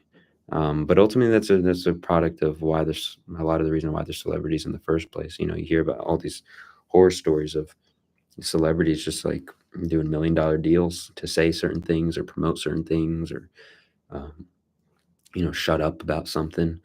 Like it always has to do with taking control of that power, and empire does that. Empire, and when I say empire, I mean those in power, um, those who really control this kind of game on this planet. They all need to get their hands of power within those who are famous, because that's the difference between a celebrity and then someone behind closed doors who's pulling the strings. That's the whole idea with the puppet master and the puppet, um, is that whether the guy who owns BlackRock, whether he wants to be a celebrity or not, he just does not have the same reputation that Harry Styles is gonna. He doesn't have the same relationship that Billie Eilish is gonna have with the public. So of course those celebrities are gonna be targets from those people.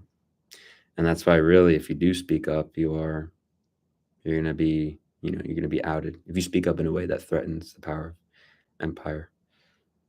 Um, but yeah, that's why it's not even an easy thing for celebrities to do necessarily. Doesn't mean that they shouldn't be doing it, but it's not easy and it can be very dangerous. But that's the whole idea of being a martyr, I suppose, right? Dying for your cause or doing what it takes, no matter the threats or no matter what it is. But ultimately, yeah, it's something I care about, something I would definitely be conscious about. And I would, yeah, it's, I was gonna say I would die for my cause. But yeah, it's, that tension can't, like the Abraham Lincoln quote, "A house divided among itself can't stand." So that tension between that disconnect between what people in power should be doing and what they're not doing can't stand for long. It just can't. Something would have to change. I only have excitement for technology. If it can be used in a very creative way, like editing music software, stuff like that. Yeah. Use technology. Don't let it use you. Do not let it use you. Use it to build your own voice. Hey, any advice on how to handle imposter syndrome, especially after you achieve some success already? Sorry if you've already covered this. Oh no, don't be sorry at all. Thank you for the question. Thank you for the time. Um, Imposter syndrome.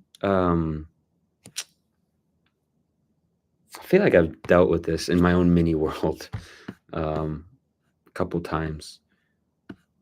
I'm not gonna lie, my relationship with God helps me a lot in that because, and even if you don't believe in God, even if you don't have a relationship with God,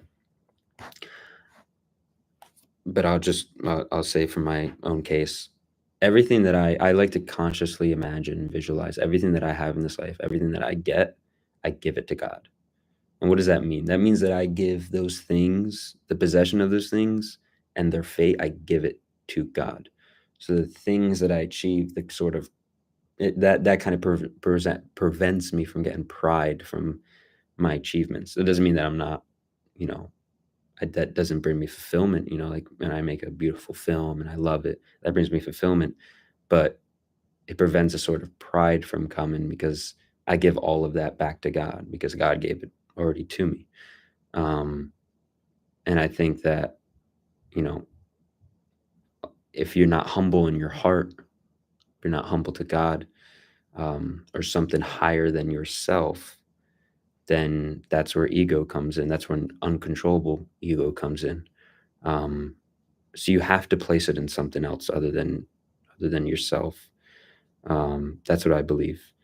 Um, and I think if you don't, then you will take on those things, and that's why a lot of people who construct their identities around popularity in school um, come crashing down when they realize that life is not high school. Yes, life after high school is not high school anymore. Um, your whole identity, if it's based on other people's approval, what goes up must come down. You know, so that's going to eventually be shattered. That kind of like that there will be a paradigm shift at some point. Um, but yeah, I think that if you take what you have and you give it to when I get my things in life, I give it to God. Um, then that helps me kind of like that's why whenever a lot of the times when I'm complimented um, for things um, by other people, I take it in to the heart, and I'm very appreciative of it. But I always return the thanks to God and the things that I have, the things that God gives me, the how grateful I am for my family who supports me in what I do. Gosh, I'm so grateful for my family that supports me because a lot of people, a lot of maybe you guys, a lot of people I talk to in my own college, they want to do something else, but their family pushes them into something else in terms of certain major that they don't want to do. Um, but it's hard to stray it's a challenge to stray away from that because there's 2 adults raised you and, you know, paid for everything in your life and, you know, it can feel like an obligation to live out their vision for your own life. But that's why I'm so grateful for my family that supports me in what I do and everything else that I have. But, you know, I that's a mindset that I try to maintain with certain compliments that I get. And it's not the same thing as shying away from it because I do take them in. I acknowledge that, my own decisions lead me to certain things. Um, but just always being, yeah, I think being like doing your best to pursue humbleness helps with imposter syndrome a lot. Because I think like the whole reason imposter syndrome uh, kind of happens is because you believe that because things in your life are changing, um, that changes, who you are. But it's the opposite. When you change, then the things around you change. And that's within you, and the thing, and because the things in the world are changing, uh, doesn't mean that it changes who you are. You are always who you say you are within. And so something else happening out there, some kind of achievement happening in the world or what other people think of you does not dictate what's truly within you. Um, yeah, most humans aren't even conscious though. That is an idea actually that I was working with in my AI script. It's the whole idea of like awakening, becoming conscious. is that literal ideas that we try so hard to advance to AI. But the whole question is, when will AI become conscious? Um, that is a legitimate concern, as I talked about. Um, but what will be more important than that, if it happens before, is humans becoming conscious and awake. Um, and it's a tough thing, because we can become conscious, we can become awake, but then we ignore that. That's the whole thing in the Matrix movie, when Neo wakes up from the Matrix, but then he goes back into it, because he doesn't want to. It's too hard, or it's too dangerous. He doesn't want to pursue it. He doesn't want to pursue the awakening, but it doesn't go away. That door is always open, and then he does go back into it, and he's the chosen one. He's the one who will save people from the Matrix. But yeah, it's yeah, waking up, becoming conscious. That's we will collectively we will deal with AI, but we have to collectively wake up, become conscious. And what does that mean? That means becoming aware that all of your thoughts and all of your beliefs are programmed in some kind of way, whether it's by family, mostly by society, the way you grew up, your own experiences. And unless you choose those consciously, those beliefs and ideas consciously, unless you choose it, then those parts of you are always going to be sleeping. Um, yeah, AI is more external. I keep saying yeah after every response. AI is more external, yes, and we are more. I guess they're more than us. There is me, then a spirit, which is really me. How would I look inside? I'm me. I don't know if you get it. Yeah, keep following that awakening.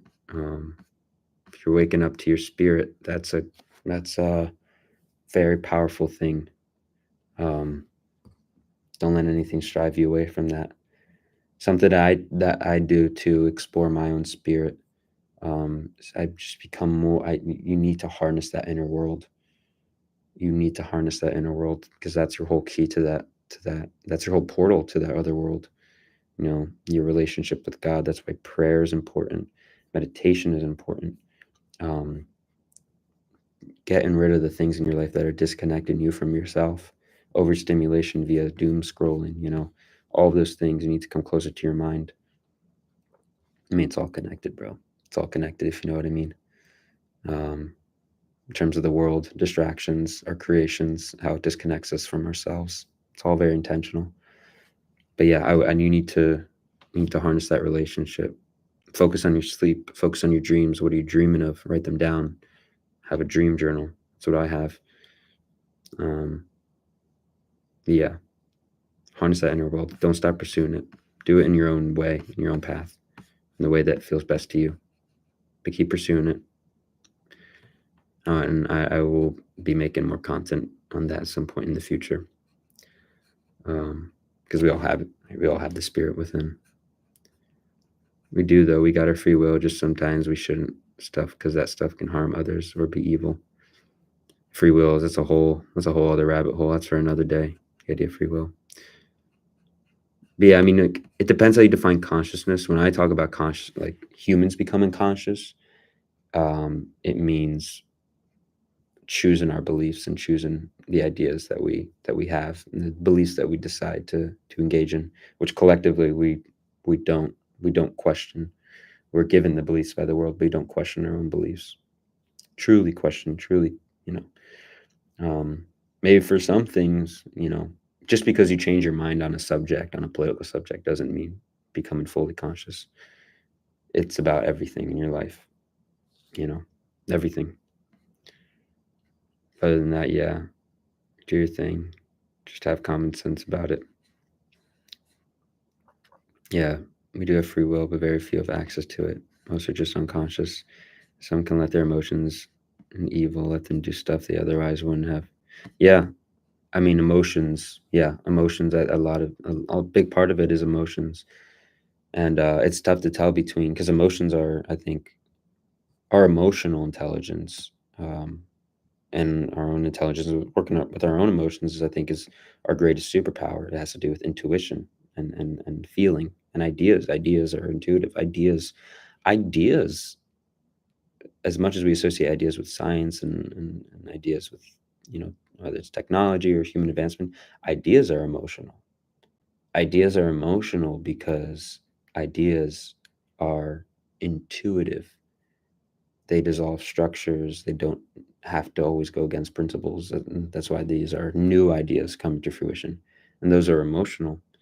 They're feminine, and they come from within. They're not logical, right? So those are the type of emotions to tap into.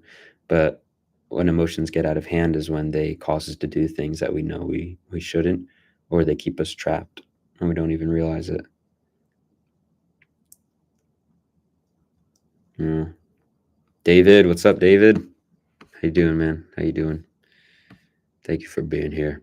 I feel like life is all structured, all planned before we came. It's weird but comforting at the same time. Love how you said about God, all glory goes to him. Yeah, that's great. Yeah, I also believe that.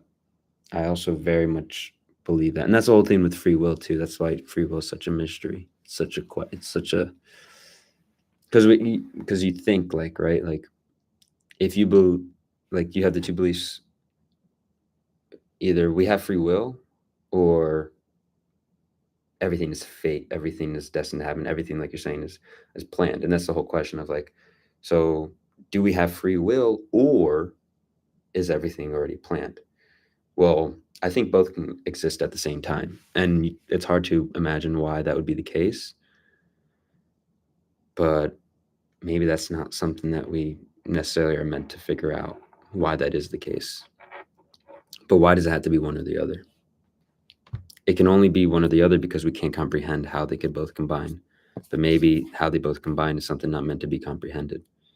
So I think that we do have free will, but again, like you're saying, I think everything everything's planned by God. Everything is everything, every little moment, every day. That's why in the morning, I talk about this in the video too, in the YouTube video a little bit. I touch on it, but in the morning, I tap into that inner knowing that everything this day is written. Now, the best thing that I can do right now is go about it and lead with the heart.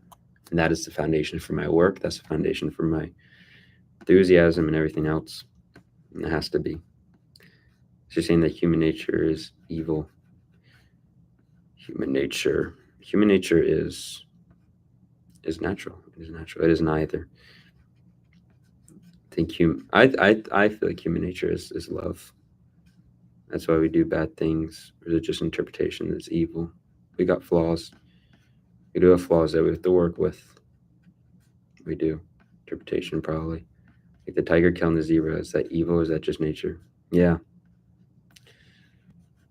It's the same with us. Yeah, I mean, but the thing is now we're conscious that we're the tiger killing the zebra. So, not that it's not just because something is not evil doesn't necessarily mean that it shouldn't be changed, right? But we have to decide that for ourselves collectively. Again, like, what do we want out of life? What things do we decide to change from nature? And it's all, I think, again, it's all a balance. It's all a balance. It's not necessarily about picking one side or picking, like, okay, this is good or this is bad. We have to take one thing at a time. And yeah, it's a lot. These are the discussions we have to have, though, right? Human nature is not evil. You're right about that. Our nature isn't to harm humans, correct, or drag others down. Have a high degree of evil. It's not fully in our nature. Yeah. The other thing is we can. I think that if we consciously allow spirit to guide us, the heart to guide us, we can change our nature. Because, now, because humans, our minds have advanced to the point, and now we have developed egos which are changing things at a rapid rate and controlling things at a rapid rate. But if we leave it the heart, we tap into spirit within, we can change our nature. We can change the things. And the more we lean into that, we're going to design a world that answers these questions of, oh, what's good, what's bad, what's evil, what's not, is this good, is this bad?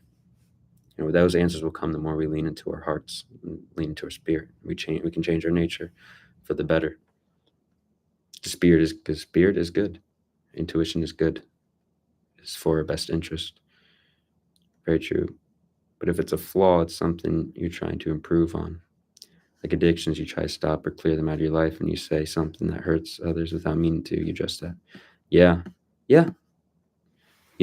Indulgences into bad beliefs is they're like any addiction, a food addiction, a drug addiction. Oh, there's an emotion addiction. There's action addiction. There's belief addiction.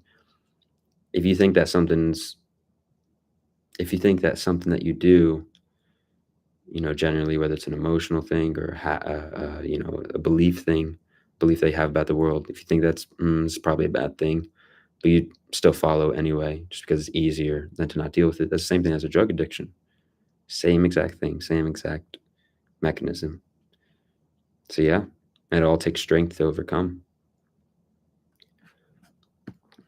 That's the thing. If you do these things, you aren't conscious.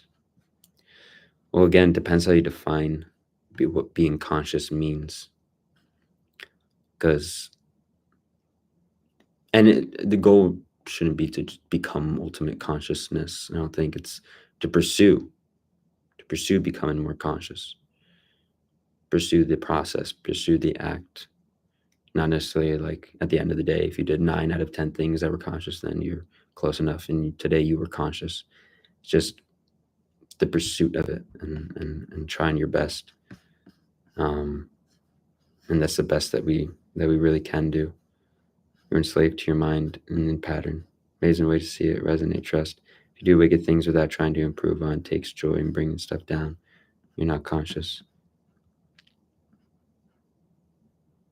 But even if you try to improve and have insight on it when you are conscious, you no longer have these things ultimately. It's like the cycle of reactivity, which is enslavement to a pattern. Yep. Yeah. And these are all the patterns that we see in our own lives, the things that we're enslaved to. And, is becoming conscious, becoming aware of it, or is becoming conscious acting on that awareness? Again, doesn't really necessarily matter how you define it, but we need to pursue that action. We have to pursue that, actually acting on the things that we believe. And the more that we lean into feeding that side of ourselves, the more awakenings and more realizations we're going to have about other things in our life. So that's the whole thing of like, if something is really, and this is what we were talking about before, if something is really hard to overcome in your life, that's just showing how great that thing is. Because butterfly effect, domino effect, you overcome this one addiction, this one part in your life, could be a transformative experience that opens doors to so many other things in your life, exposes things, brings things into the light that you didn't even know. It's a whole journey, right? So that's why, this is the thing that's popping up now. It's popping up for a reason. There's a reason why you have to deal with it right now. Yeah, I think imagination can help too. Imagination can really help. Having fun in this game of life.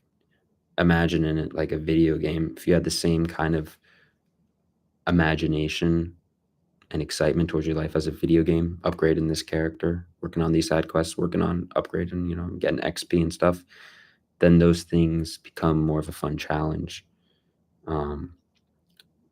Which is not to invalidate the things that we go through in life. It's more to honor it, because we deserve to live fulfilling and joyful lives. We deserve to be excited. I think that's how our true potential, how we're meant to experience life. So if you can look at it that way, you can have more intentional engagement, more voluntary engagement towards dealing with these things. I really like the convo. I love reading the convo. What about 2001: A Space Odyssey? Speaks to you, inspires you. All of these things. Literally this whole conversation we just had about consciousness, being conscious, questioning your own beliefs and programs. That's what 2001's about. I wrote a whole review on it. It's on my letterbox. My letterbox is Tozak, Tozak. But it's about that idea, that film explores that idea of, It goes from the beginning of our evolution to now, when, the apes who evolved into humans, and then humans now in space, and this idea of programming. Um, you know, you look at, well, I don't want to spoil the film, but there's an ed the HAL, HAL, the computer, the AI in that film. Um, it decides to um, do something bad to a human.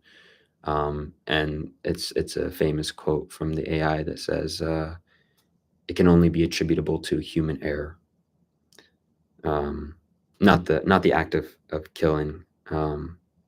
Although I believe that the attributable to human error is a metaphor which also connects to the AI killing someone else, like the AI turning on humans as a human error. The reason why I think that is such a strong part from the film, such a strong line, is that, yeah, it actually, AI mistakes are humans' mistakes. Technically speaking, they are human mistakes. It is all attributable to human error because we created a machine that was capable of making mistakes, which is our error. And so our technology is our responsibility. It is a branch from us.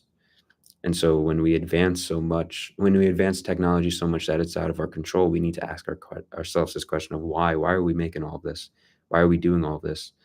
And that gets into your own spiritual purpose, existentialism. But the great part of that film, which ends, again, I don't want to spoil it. I think you guys need to watch it for yourselves if you haven't seen it.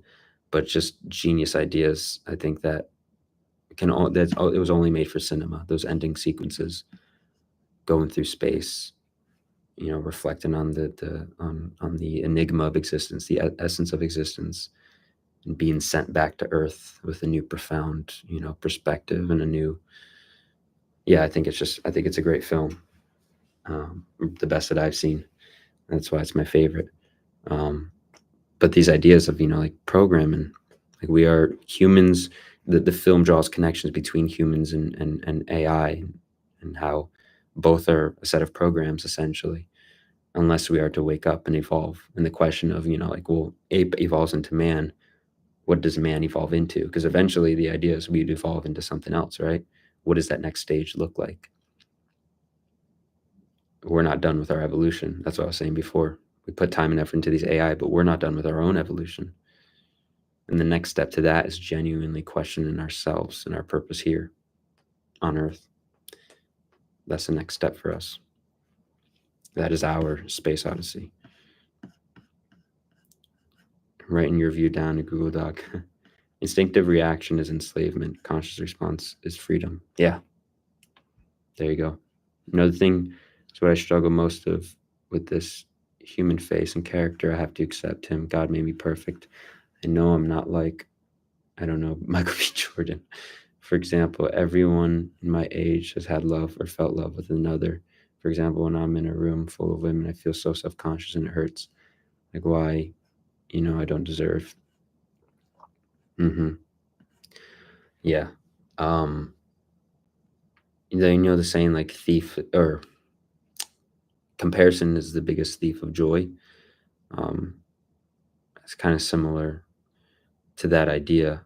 Because in a way, you're comparing yourself to the image, um, that other people have in their minds. And that can be the greatest, just that's the whole thing of being conscious. If you're being conscious for, um, if you're being conscious about what other people are thinking about you, yeah, that's gonna be a thief of so much joy. Kanye West, as controversial as he is, has a really great saying about this, where he says, I forget what it is specifically, but essentially that, like, if you're always concerned about what other people think about you, then your whole life becomes a test, like a school test. You have to get this right, you have to get this right, you have to get that right. And yeah, our lives are not meant to be tests for other people. We're meant to live truthfully to ourselves. And that's why, back to the saying, like, those who matter don't mind. Those who mind don't matter. And it's not easy, it's easier said than done. But this is the same thing as this conversation about consciousness, being conscious of these things that we have within us that we want to change. something powerful you can do in the moment is when you feel those emotions coming up, you feel your body feeling that way, you feel that anxiety, or you feel that strain in your heart. Tell yourself something that does not support that emotion, does not invalidate it necessarily. You're like, oh, I can't believe you do this. You have to talk very nicely with yourself. You have to talk to yourself in a loving way, because if you don't do that, then that's not going to hurt. That's not going to help you at all. Not only is it, I mean, first of all, most importantly, it's not right. And second of all, it's going to hurt your journey, of your healing journey.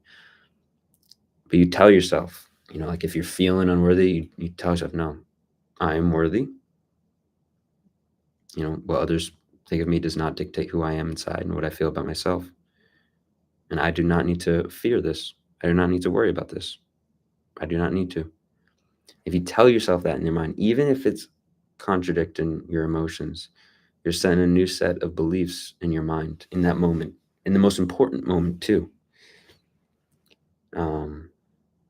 And yeah, it's literally everything that we're talking about: becoming more conscious, questioning our beliefs, questioning everything, becoming more conscious. And there's not a simple answer as to why we have the beliefs that we have. It's a collection of so many things in our lives. But you have the answers within you that you need to access. You do that through meditation, through journaling, through your own spiritual journey, but you have access to those answers. We do. I have those answers within me to my own issues, the own things that I have to deal with.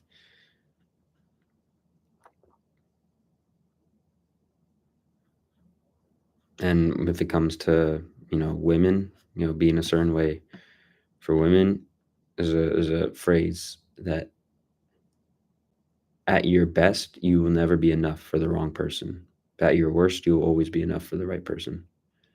So you don't have to worry about any of that. You really don't.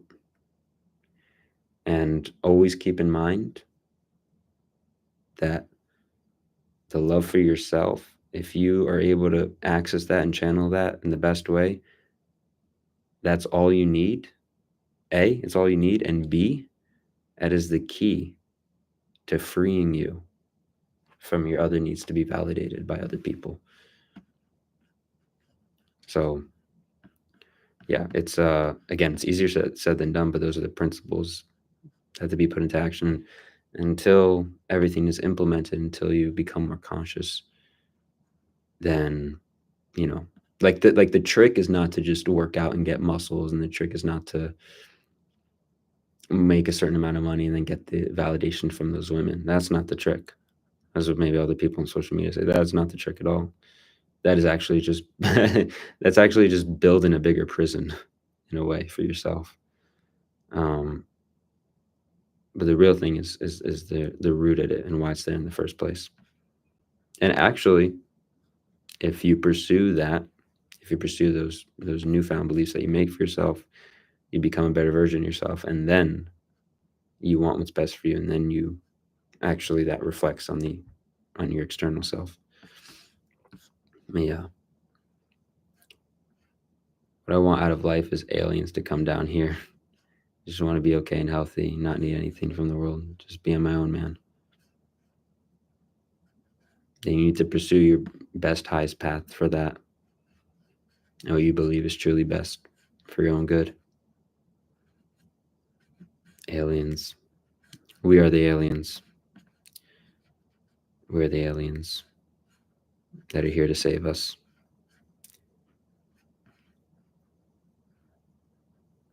What do you want out of life? I want nothing more than what God has planned for me. I genuinely, I have desires from my heart, having a family, things like that. But I do my best to let go of other desires. When you let go of other things, everything else comes. But things that I imagine for myself, I want to live a life where I'm making art, or I'm making films, I'm making music, where I'm inspiring others, or I'm helping people. I have a life where I have loved ones around me, and a life where I have access to water and the sun and music, and when I think about it, I already have all those things right now. I do. I have all those things right now. So I don't. I that helps a lot, you know. And if I lose those things again because I give it all to God, then I know that's in the plan, and I don't have to stay attached and suffer suffer unnecessarily. And I believe I could do anything. Anything is possible. Determination, God, with hard work being one with me, anything is possible. That's true. Anything is possible. You can do it. You can do it within. Do you believe in lucid dreaming? Yes. I've not really indulged in lucid dreaming. I have some books that I've been reading about it. But if it calls to you, that's been the biggest thing for me is I've been meditating on it a lot, praying to God about it. I'm letting God decide if it's for me. But I would pray to God about it because that is a door you don't want to just close. That's something to investigate, something to explore. If it feels right for you. Right now, I'm determining whether God wants it for me, wants me to go into that. But yeah, it's a fascinating thing. It's a fascinating world, lucid dreaming. Something I talked about before. You deserve beautiful love. You do. Trust. Repeat that to yourself. Auto suggestion. It's true. Yep. Yep. Yep. Yep. Yep. Yep. It is. You do. Everyone does. Everyone does. And it is. And you can tap into that right now. That certainty that you are going to get that, but you don't have to worry about that right now. You focus on yourself and you find that love within. Yes, I just feel when we act from that awareness, that is consciousness, that is being conscious, to respond from awareness, not condition and ego. Yep. Consistent action is what creates positive change. We can be aware of shite, but not act on it. Yeah. Yeah, exactly. Action is the biggest thing, is the biggest difference, right? It makes the biggest difference. Actualizes something. Streams open in my mind more. It was kind of enclosed before. That's good. That's good. I'm happy about that. Everyone who's here right now is meant to be here and hear what they're hearing and make their own assessments about what they're hearing. Do you go back into patterns or do you create a new now from this change state? Your destiny awaits you. Destiny is always awaiting. Destiny is always awaiting. We get to decide when we want to open that door. That film was way ahead of its time. Yeah, it really was. And a lot of the shots look a lot better than a lot of movies today. You can be aware of something, but you don't act from this awareness. Yeah. That's the biggest, that's the most dangerous thing. That is the most dangerous thing, I think, to humanity right now. The most dangerous thing that humans face is themselves, more specifically, the part that is aware but is too afraid to act. So, yeah, fear is the mind killer. Bring it back to Dune. And the reason why that's the most dangerous part is because it is the part that is totally in our control. If anything, it's the only thing that's in our control in this life. It's a part of ourself that's aware and then decides what to do with that awareness, which is consciousness, right? So that's why it is both the most hopeful thing and also the most dangerous thing if used unwisely. If we become aware of something, we don't act on it. Because that's the whole thing too with humans, at some point we do become aware of everything, but what do those in power in this world decide to do with that awareness? Right now, they're not making the best decisions on that awareness because they know what they're doing. Try the second option, new now, difference in mindset, closing the doors on this addiction, acting on it so I never really do it again. Yeah, you have to just close that door. You have to. And even if it opens again, you can't go the other way. You can't. You have to be stern with yourself. It's tough love, But discipline is like the highest form of love, right? It's choosing the thing later rather than the thing that you want right now, that you feel like you want right now. Choosing something better for yourself. Never go into a pattern that harms my life, especially if it's hurting the others around me. Yep. The more you can do that, the more you're going to see that reflect in your world.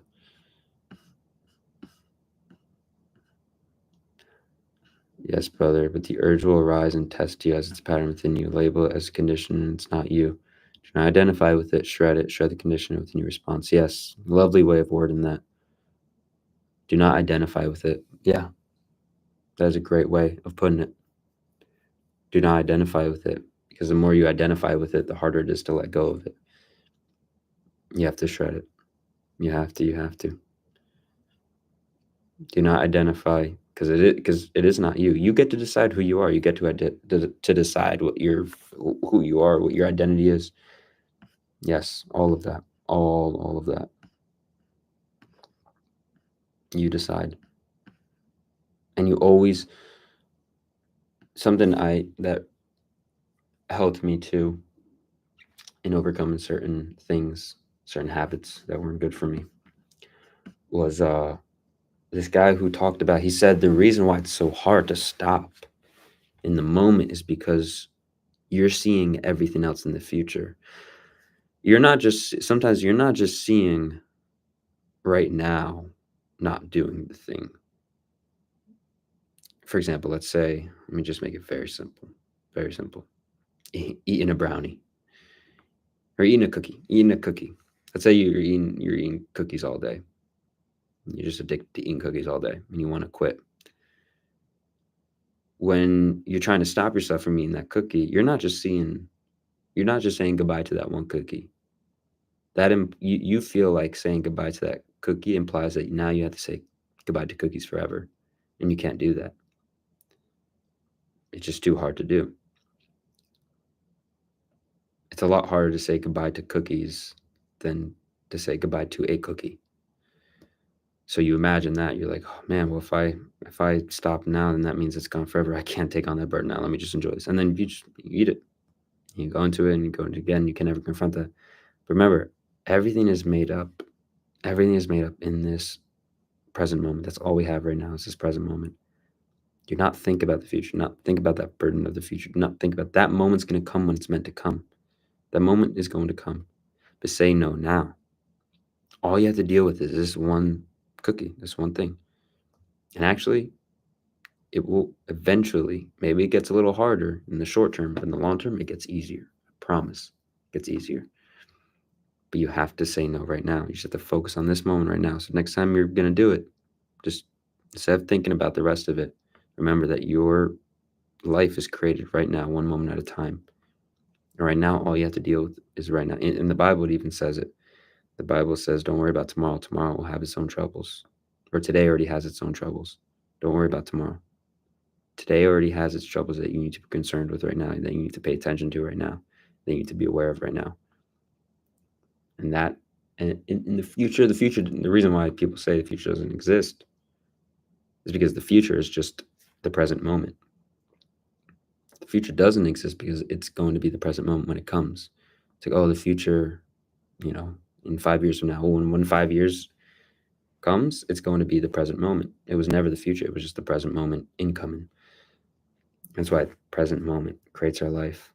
So tap into that. Don't take on the burden from the rest of your life. Don't take on the burden from the future. Just focus one moment at a time, one cookie at a time, or rather one lack of a cookie at a time.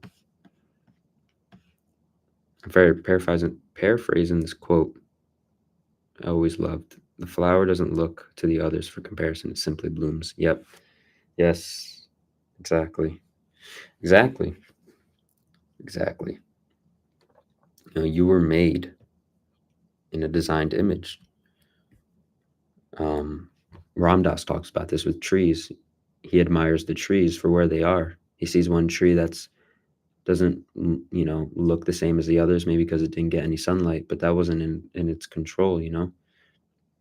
It bloomed where it was planted, and it does that. It just simply blooms. When you know truly who you are, when you truly know who you are and why you were made and what you were made for, the last thing that's going to destroy you is what some other person thinks about you.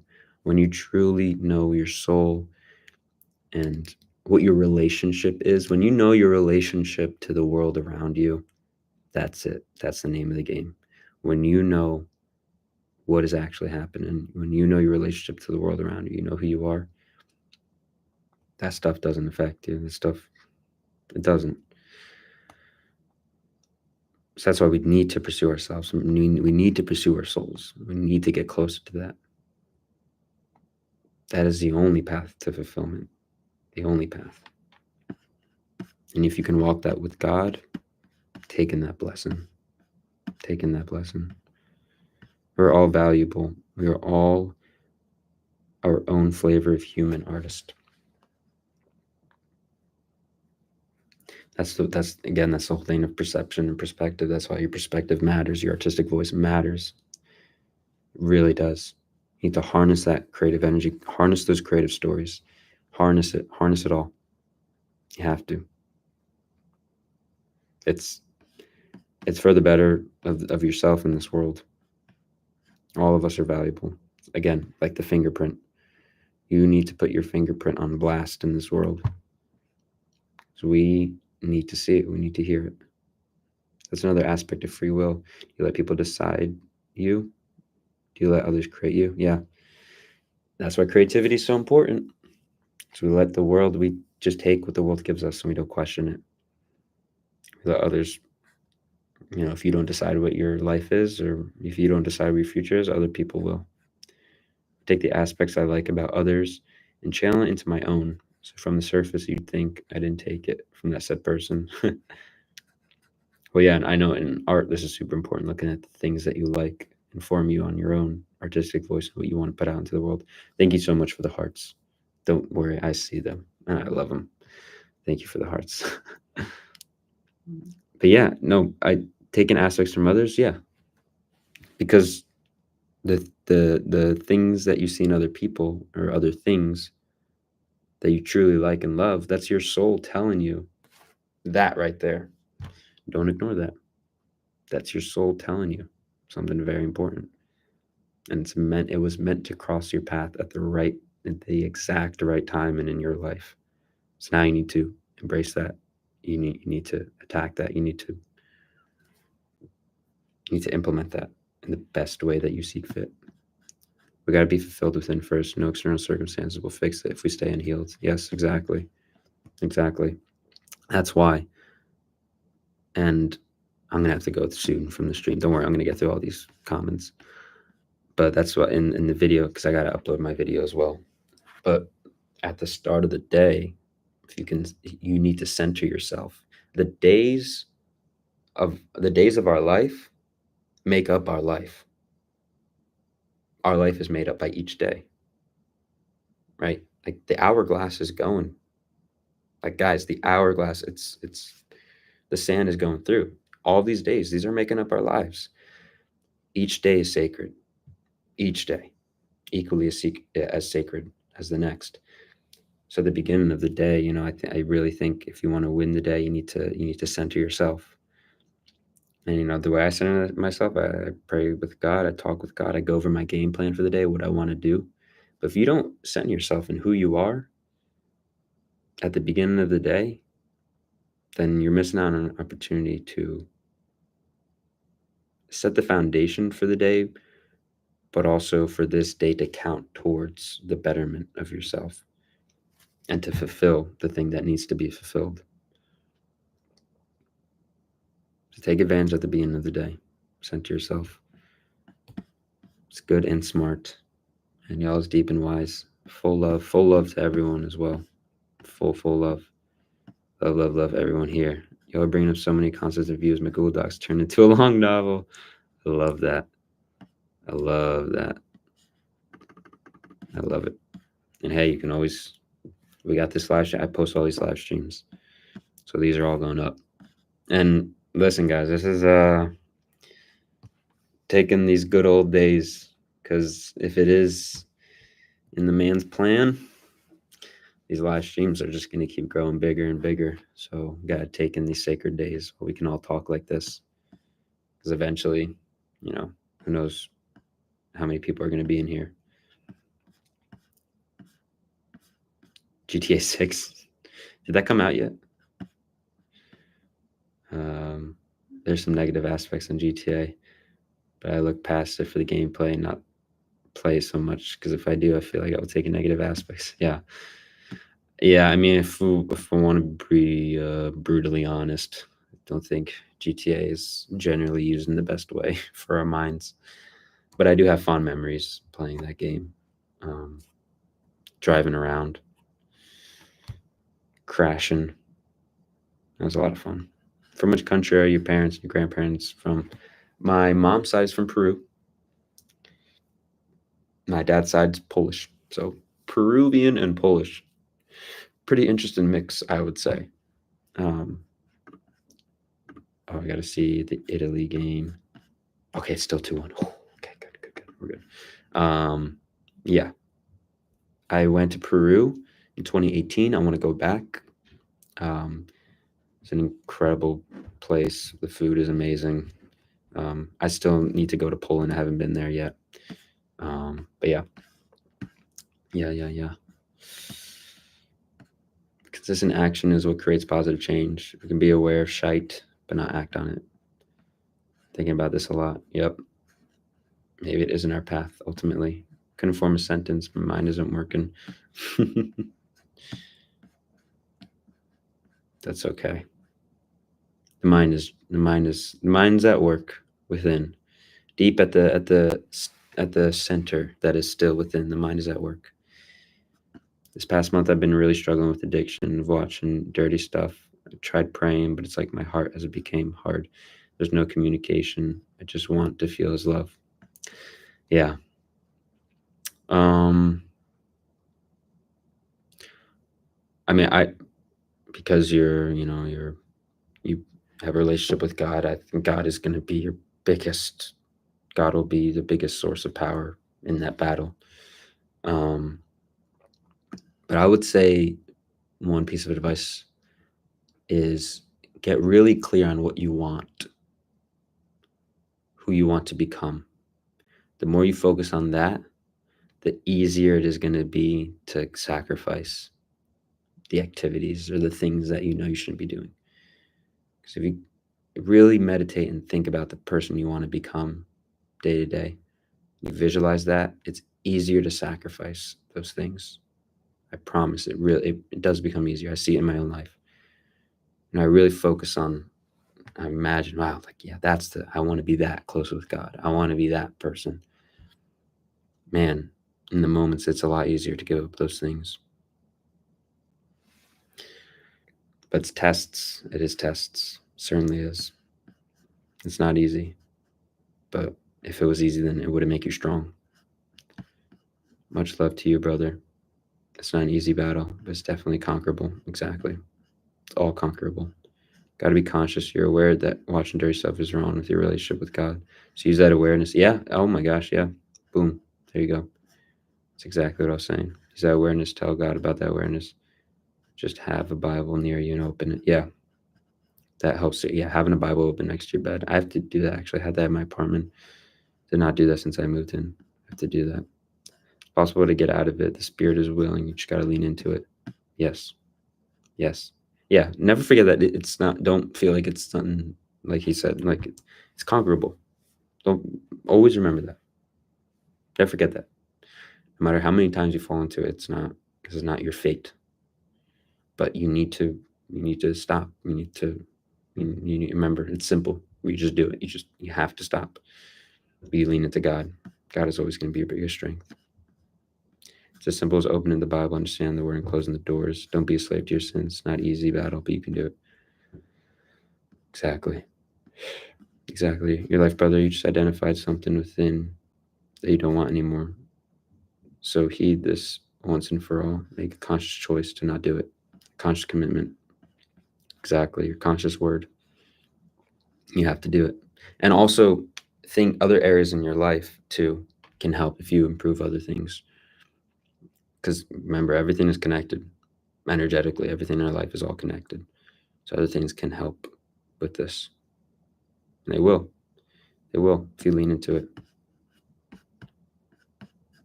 If you're generally kind to yourself and regularly de-stressed, then you won't have strong urges for cookies. Boom. Wow. Divine timing. So, yep. It's kind of similar to what I said. If you hopefully have people to talk to about emotional problems, and you have much less urges. Yep. Yeah, you got to think about those urges. Got to get to the root of it too. And again, it's all balance because at the end of the day, no matter how much deep work you do on yourself, how much self healing, that impulse, it's still going to come, and you still have to say no to it. So you're not going to be able to escape the fact that you have to say no to it. But but there's always a root, and there's always a reason why you have those urges. So if you can attack the root, that's going to help a lot. So attack that root. Why is that urge there? And where you can align your life with, the higher path, those urges are going to dim away. I don't know anymore. Everyone needs their why, but I struggle to get myself committed truly like I did when I was younger. I know I just want to be okay, as I said.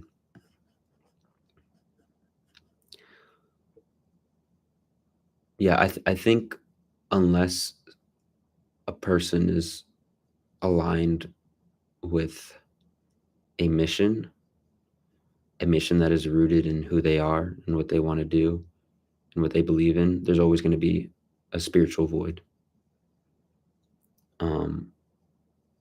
And once you're able to access that and know who you are and what you care about and access that mission, you'll be on cloud nine in terms of not every day is going to be easy. You're going to have peace.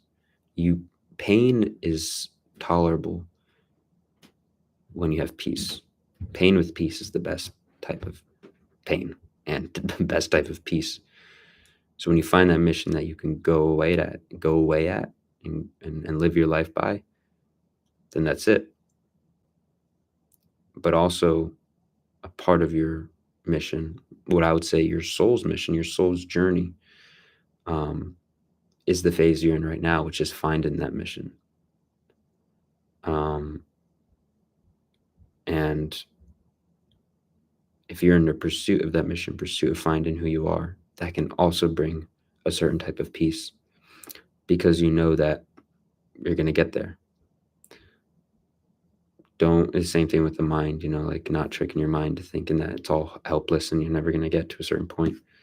Your mind is going to, or your soul is going to lead you there.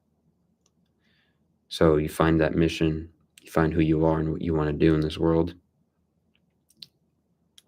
You found your sorcerer's stone, essentially.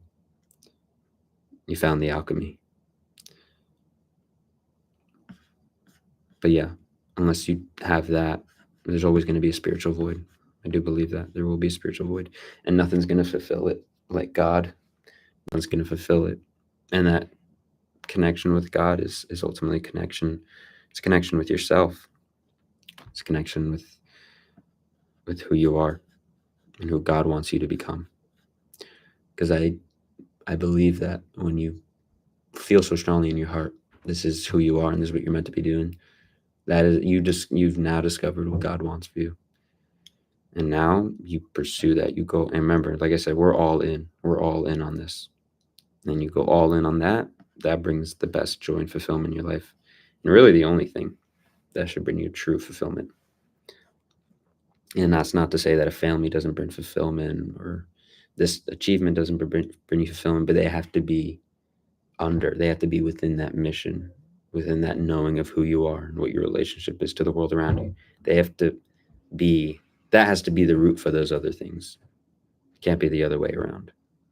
So that's why, truly, at the end of the day, that's the only thing that should bring you fulfillment. It's your relationship with God via the work that you're doing in this life and the things that you're deciding to do in this life and how that reflects. So, yeah. And again, unless you have that, you're going to feel that, or the lack of that. But That's a big reason why we're all here, is to help each other in that journey. Hearts all around. If you don't, just de-stressing and mindfulness will help. Yeah, de-stress and mindfulness. Yeah. Do breath work. I'm getting into breath work now. I've always wanted to for the past few years, but I'm starting to get into breath work. They're really, really, I mean, it's just breathing. Just breathing. Like, again. Everyone, please take one breath with me. Just one breath. That's all I ask. That's all. Okay, ready? We're going to do, I saw this on, Andrew Huberman was on the Tonight Show the other night. I don't know if you guys saw. And he did this. It looked really nice, and I did it. It feels really nice. Just ready? What we're going to do is breathing as much as you can with your nose right now. Ready?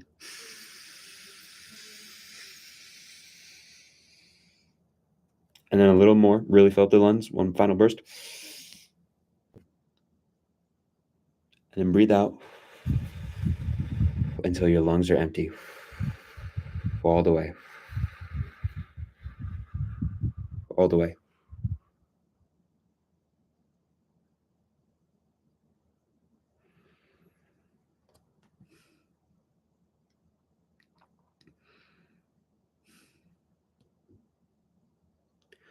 Ah, this feels nice.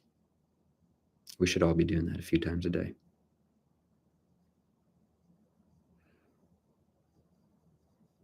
Yeah. Working more with your breath. Breath work after you wake up, breath work before you go to sleep. This is something I'm trying to implement now. It's really nice. Dude, your videos are inspiring. Oh, thank you very much. I'm happy that they have inspired you. I hope that you've taken away things to apply into your life. Thank you for your support. Thank you for saying that. I appreciate that a lot. It may take some time to learn the techniques and see benefits to help with emotional management. These things take time, for sure. But again, all of the work and efforts are an indicator of how great the glory is. So always remember that. Nothing worth doing is easy.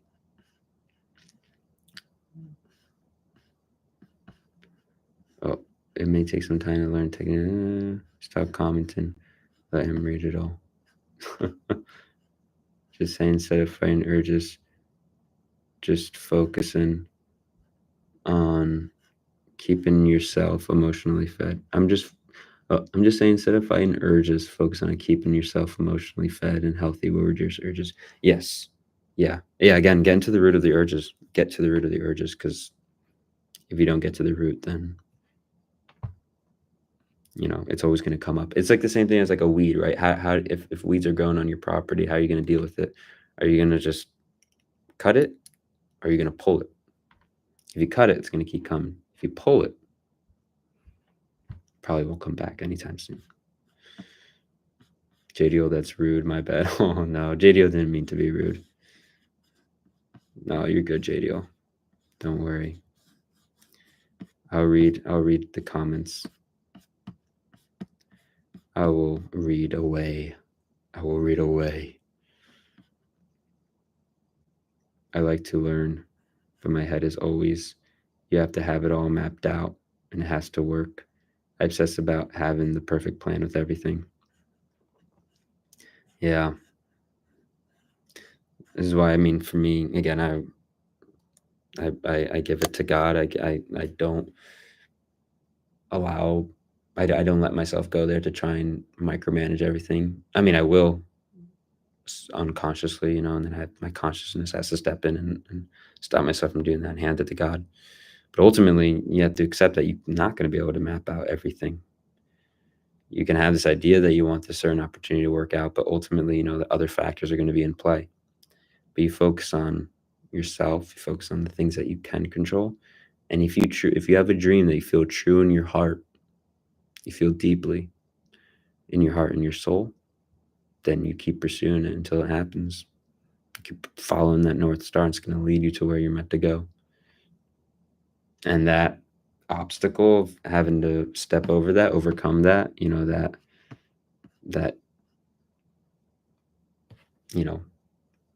it really comfort, right? It's comforting to know how everything's going to play out, so you can move forward knowing how something's going to play out. But that's something that you have to overcome, something that we all have to overcome to some degree. That same idea applies to all of us in so many different areas in our life. Always love your lives and videos. Much love to you all. Thank you, man. Much love to you. I love these lives. I love all of you guys. These lives are awesome. I love these lives a lot. I missed a lot of them for the past couple months just because I got so busy with school, my senior thesis film, but happy we're in the flow with them again. Said they were trying to pray. It wasn't working. That's girl. Thank you, Hamor Fati. Yeah, praying is not just talking. You can also listen. You can hear God's voice when you pray. And it can come in the form of intuition. Come in the form of just sitting in nature for like 15 minutes, just looking out. And then you'll hear something. You won't hear it physically, you'll hear it in your heart. Your heart will know it. That's how you can talk with God. My fiance is Polish and Argentinian. Wow. Drink some pisco sours in Peru. Wow. Polish and Argentinian. That's a nice combo. That's a cool combo. Well, congratulations. Congratulations on the proposal. And I send a lot of love to you and your fiance. I want to go to Argentina. I want to go. Congratulations also to your fiance for the World Cup. Do you reply which country his ancestors are from? I got distracted in the comment section. His mom's side is from Peru. His father says Polish. Hey, you remember? Thank you for answering. Nice. Yep. Mom's side's from Peru. Lima and Cusco. My mom was born in Lima. My grandpa was from Cusco. I don't know if my grandma's from Lima or Cusco. I have a little kid inside of you that helped me a lot. Sometimes we make bad choices because of deep pain that was inflicted as an impressionable time. Giving ourselves grace is so crucial. It is. That's so good that you're aware of that. So good that you're aware and conscious of that. And also letting the little kid come out and enjoy life. When you look at little kids and how they walk around, how they, how they're living, obviously a big result of that is that they're not aware of a lot of things in life and they don't have to deal with certain things, but we can learn so much more. We can learn so much more from little kids right now than we can from adults. And in terms of like the most important things in life, which is happiness, joy, and fulfillment, like the way that we should be operating in our lives, we just worry about so much. We worry about too much. We don't live. We collectively. When I say we, as I mean collectively as a human race, like we don't really live in the present moment. With fears about the future, regrets or anxieties about the past. I mean, it's just kids are just so in the present moment. It's magic. It's incredible to watch a bunch of 5, 6-year-olds play. Like, they're just so in tune. They're just so, I don't know. The more we let that little kid come out and play, I think the more memorable our days become too.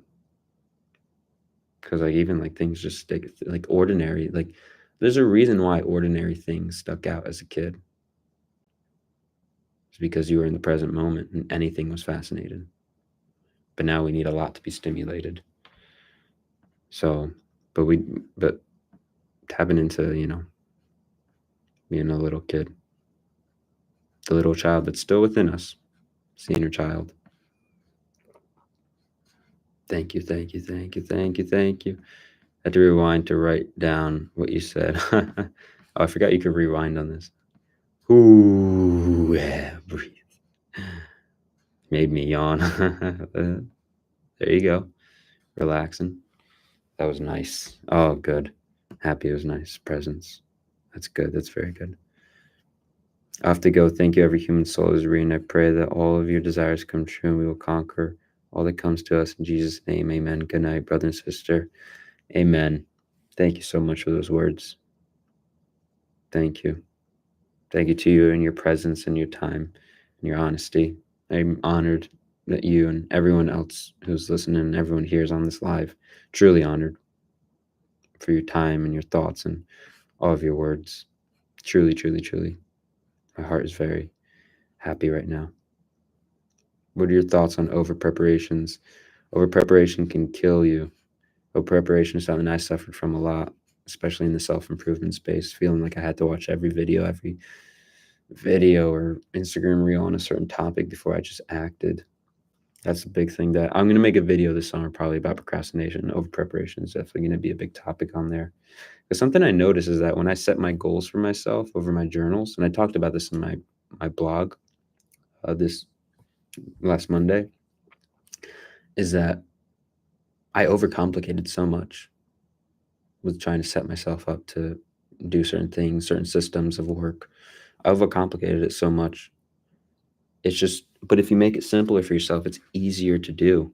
It's actually easier to just keep it simple and just do the thing than to prepare and prepare and prepare and prepare and prepare. Preparation's good, but we can take it to an extreme when we feel this need to, it's like, no, no, no, no. When there's like an anxiety or fear around starting without reading that book first, or I don't know. Again, watching that YouTube video. If there's anxiety around there, then you're probably suffering from over preparation, which is really just procrastination in some form. So yeah. And what's the answer? You just do it. You just do it.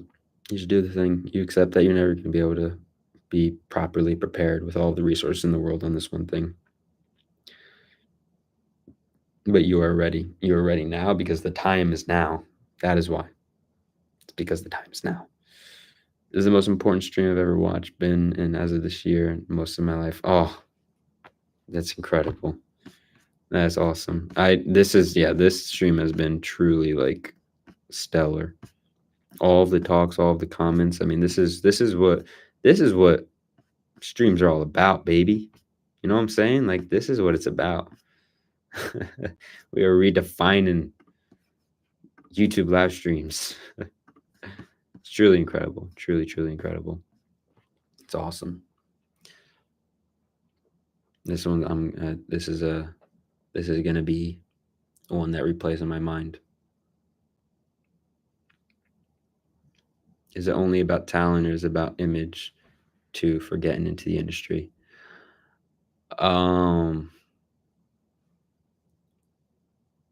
You know, oh man, what a rabbit hole.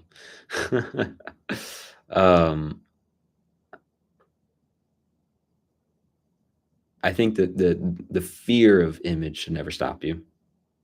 That's a bad, that is a fear that is a tough one to overcome, for sure. It can be tough, but that should never stop you. I do truly believe that if you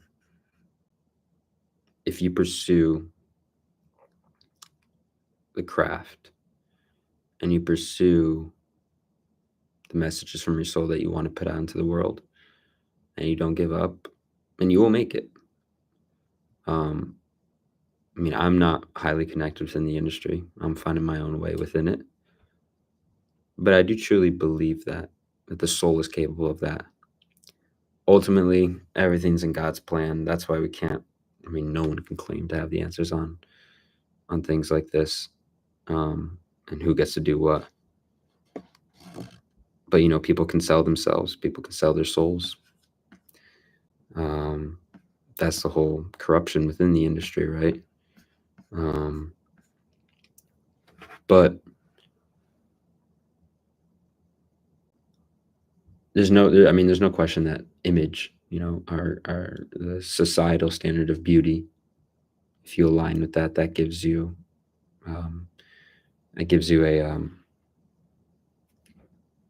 a leg up within the industry because of how business works. Obviously, um, but if you, I truly believe if you stay in your lane, you keep a humble heart, but you focus on your craft, you focus on the messages you want to put out into the world, and you truly believe in yourself, and you follow what God wants for you, I don't see how you don't end with success that feels like the right type of success and brings you true fulfillment. I just don't see how that it doesn't end in that way. And that's all we need to know. Um, and again, like at least the current industry we have, it's easier now more than ever to be able to do something like that. Like you couldn't even fathom like decades ago, like I don't know, making your own, not fathom, but compared to how accessible it is now, um, it was a lot harder to make anything, film, music, decades ago. And of course, there's more competition now, but there's really not. The higher up you go, like at the base of just creating art, there's maybe a lot of people doing that, but the people who are giving it their all every day and who are disciplined and who grind away at it, there's not many um, compared to that first group. Um, so again, if you have the grit, if you have the grind, but also you have to really ask yourself, what is your true dream and what do you really want for yourself, because if you want it for the wrong reasons, that's not going to end well for you. Promise. That's why for me, my own relationship with God, giving everything that I have to God, like God, I see this vision, I see this North Star, I'm going to pursue it, but it's going to take me where I'm meant to. And I know that. So if you're too attached to something, then it's not gonna end well. Even if you get there, it's not gonna end well. Um, because if you have an unhealthy attachment to some kind of outcome, that the reason for that, the part of within you that is attached to that is not going to go away once you reach that success. It's going to manifest in a different way, So it's something within you. But if it's for the right reasons, if it's a true, genuine vision from your soul, and you give it to something outside of yourself, that you will reach success for sure. But you have to work away at it. It doesn't work like you just ask God for help and then you just sit back and not do anything. But yeah, I'm on my way to the coffee shop to work on my book now. This is a lovely prelude to creating. Oh, awesome! Get to work on that book. That's amazing to read. I'm happy that this live stream helps you get to work on everything that we talked about. For sure, for sure. That's what we all have to do. Hopefully you have a nice time at the coffee shop. It sounds very lovely. I hope you enjoy whatever you consume there and that your book session goes well. Oui, chef. Oui, oui. Yeah, I will unconsciously, but my consciousness has to step in and stop myself from doing that. Hand it over to God. Yeah, hand it over to God. The more you hand to God, the more you see that in your life, because God knows how to deal with it the best way. Merci beaucoup, dans le monde. Did I pronounce that right? Tout le monde. Are you French? French? I want to go to France. Really bad.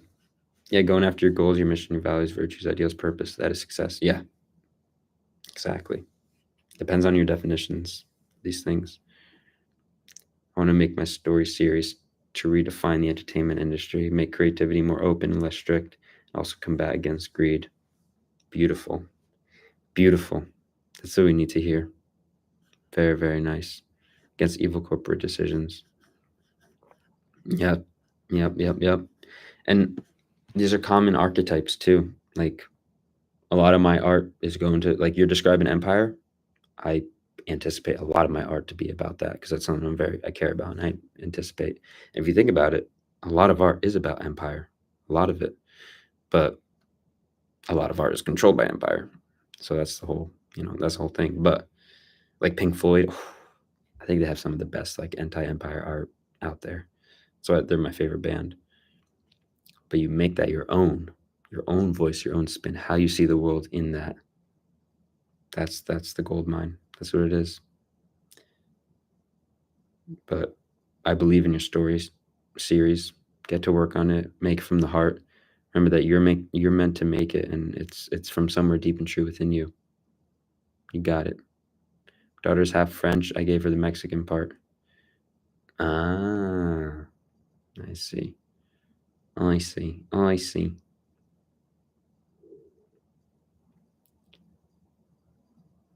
Also treat my employees well. Yep. Treat them well. That's going to be a result of how you treat yourself. So treat yourself well. Be the love that you want to see in the world. French trained pastry chef too. Ooh. French pastries. Get me salivating. Get me salivating now. Hearts, hearts, hearts. All right, guys. If there's any last questions or comments or messages, you guys have been all incredible. I'm so happy that this live stream happened. You guys are amazing. It makes me so happy. It makes me so fulfilled in my heart. And it's incredible that we can have a conversation like this, going as deep as we did into some of these topics. And the fact that so many of you guys poured your hearts out, were very personal and vulnerable and very deep in the conversation. This is the true potential of live streams. And now, as we go our ways until next Saturday, we have days to live of our lives. And remember, now is the best time. We have our missions, we have our work. Let's make good decisions. Make good decisions. If we make good decisions, good decisions out of our consciousness, what we know we have to do, that is the best way we can spend our time. That's the best way we can spend this next week. There's no other way, around that. It's going to bring the best enjoyment, the best fulfillment, and the best source of happiness. Promise that. So let's make good decisions together. Go live our lives. Do something joyful every day for ourselves. Center ourselves every morning. Let's try and do some breathing techniques. Let's try and do some breathing techniques, because that's fun. And that stuff will bring you more peace, physical peace. And get to work on those projects. Have fun with it. Go outside more. Go outside. Let's go outside more this week. And I will see you guys very, very soon. The video, I'm gonna be working on that. I'm gonna tune into the game, the Italy game. Oh my gosh, it's an extra time. Okay, that's crazy. But yeah, I'll see you guys all very soon. Means a lot. I'll work on all of it and make it the best I can be. Yes, you will. You will work on it this week. It's gonna be incredible. Time to wrap things up. Yes, yes, yes. It's been something good for me. This has been something good for me too. This has been something good for all of us. Something that all of us needed. Thank you, guys. Admire the work that you do so much. Thank you. Thank you. Thank you, soul. Thank you very much. Thank you for being here. Thank you, really. It means a lot that you're here, that everyone else is here. And I admire you for your support. I admire you for being here. I admire all of you. Adios, everyone. Adios, adios, adios. I will see you guys very soon. Take care. Love you all. Go love yourselves. Go enjoy your lives. This is your life. We're all in. Let's go enjoy it and make good decisions. Experience it. All right? Peace out, guys. I'll see you all very soon. Bye. Woo, boop, boop, boop.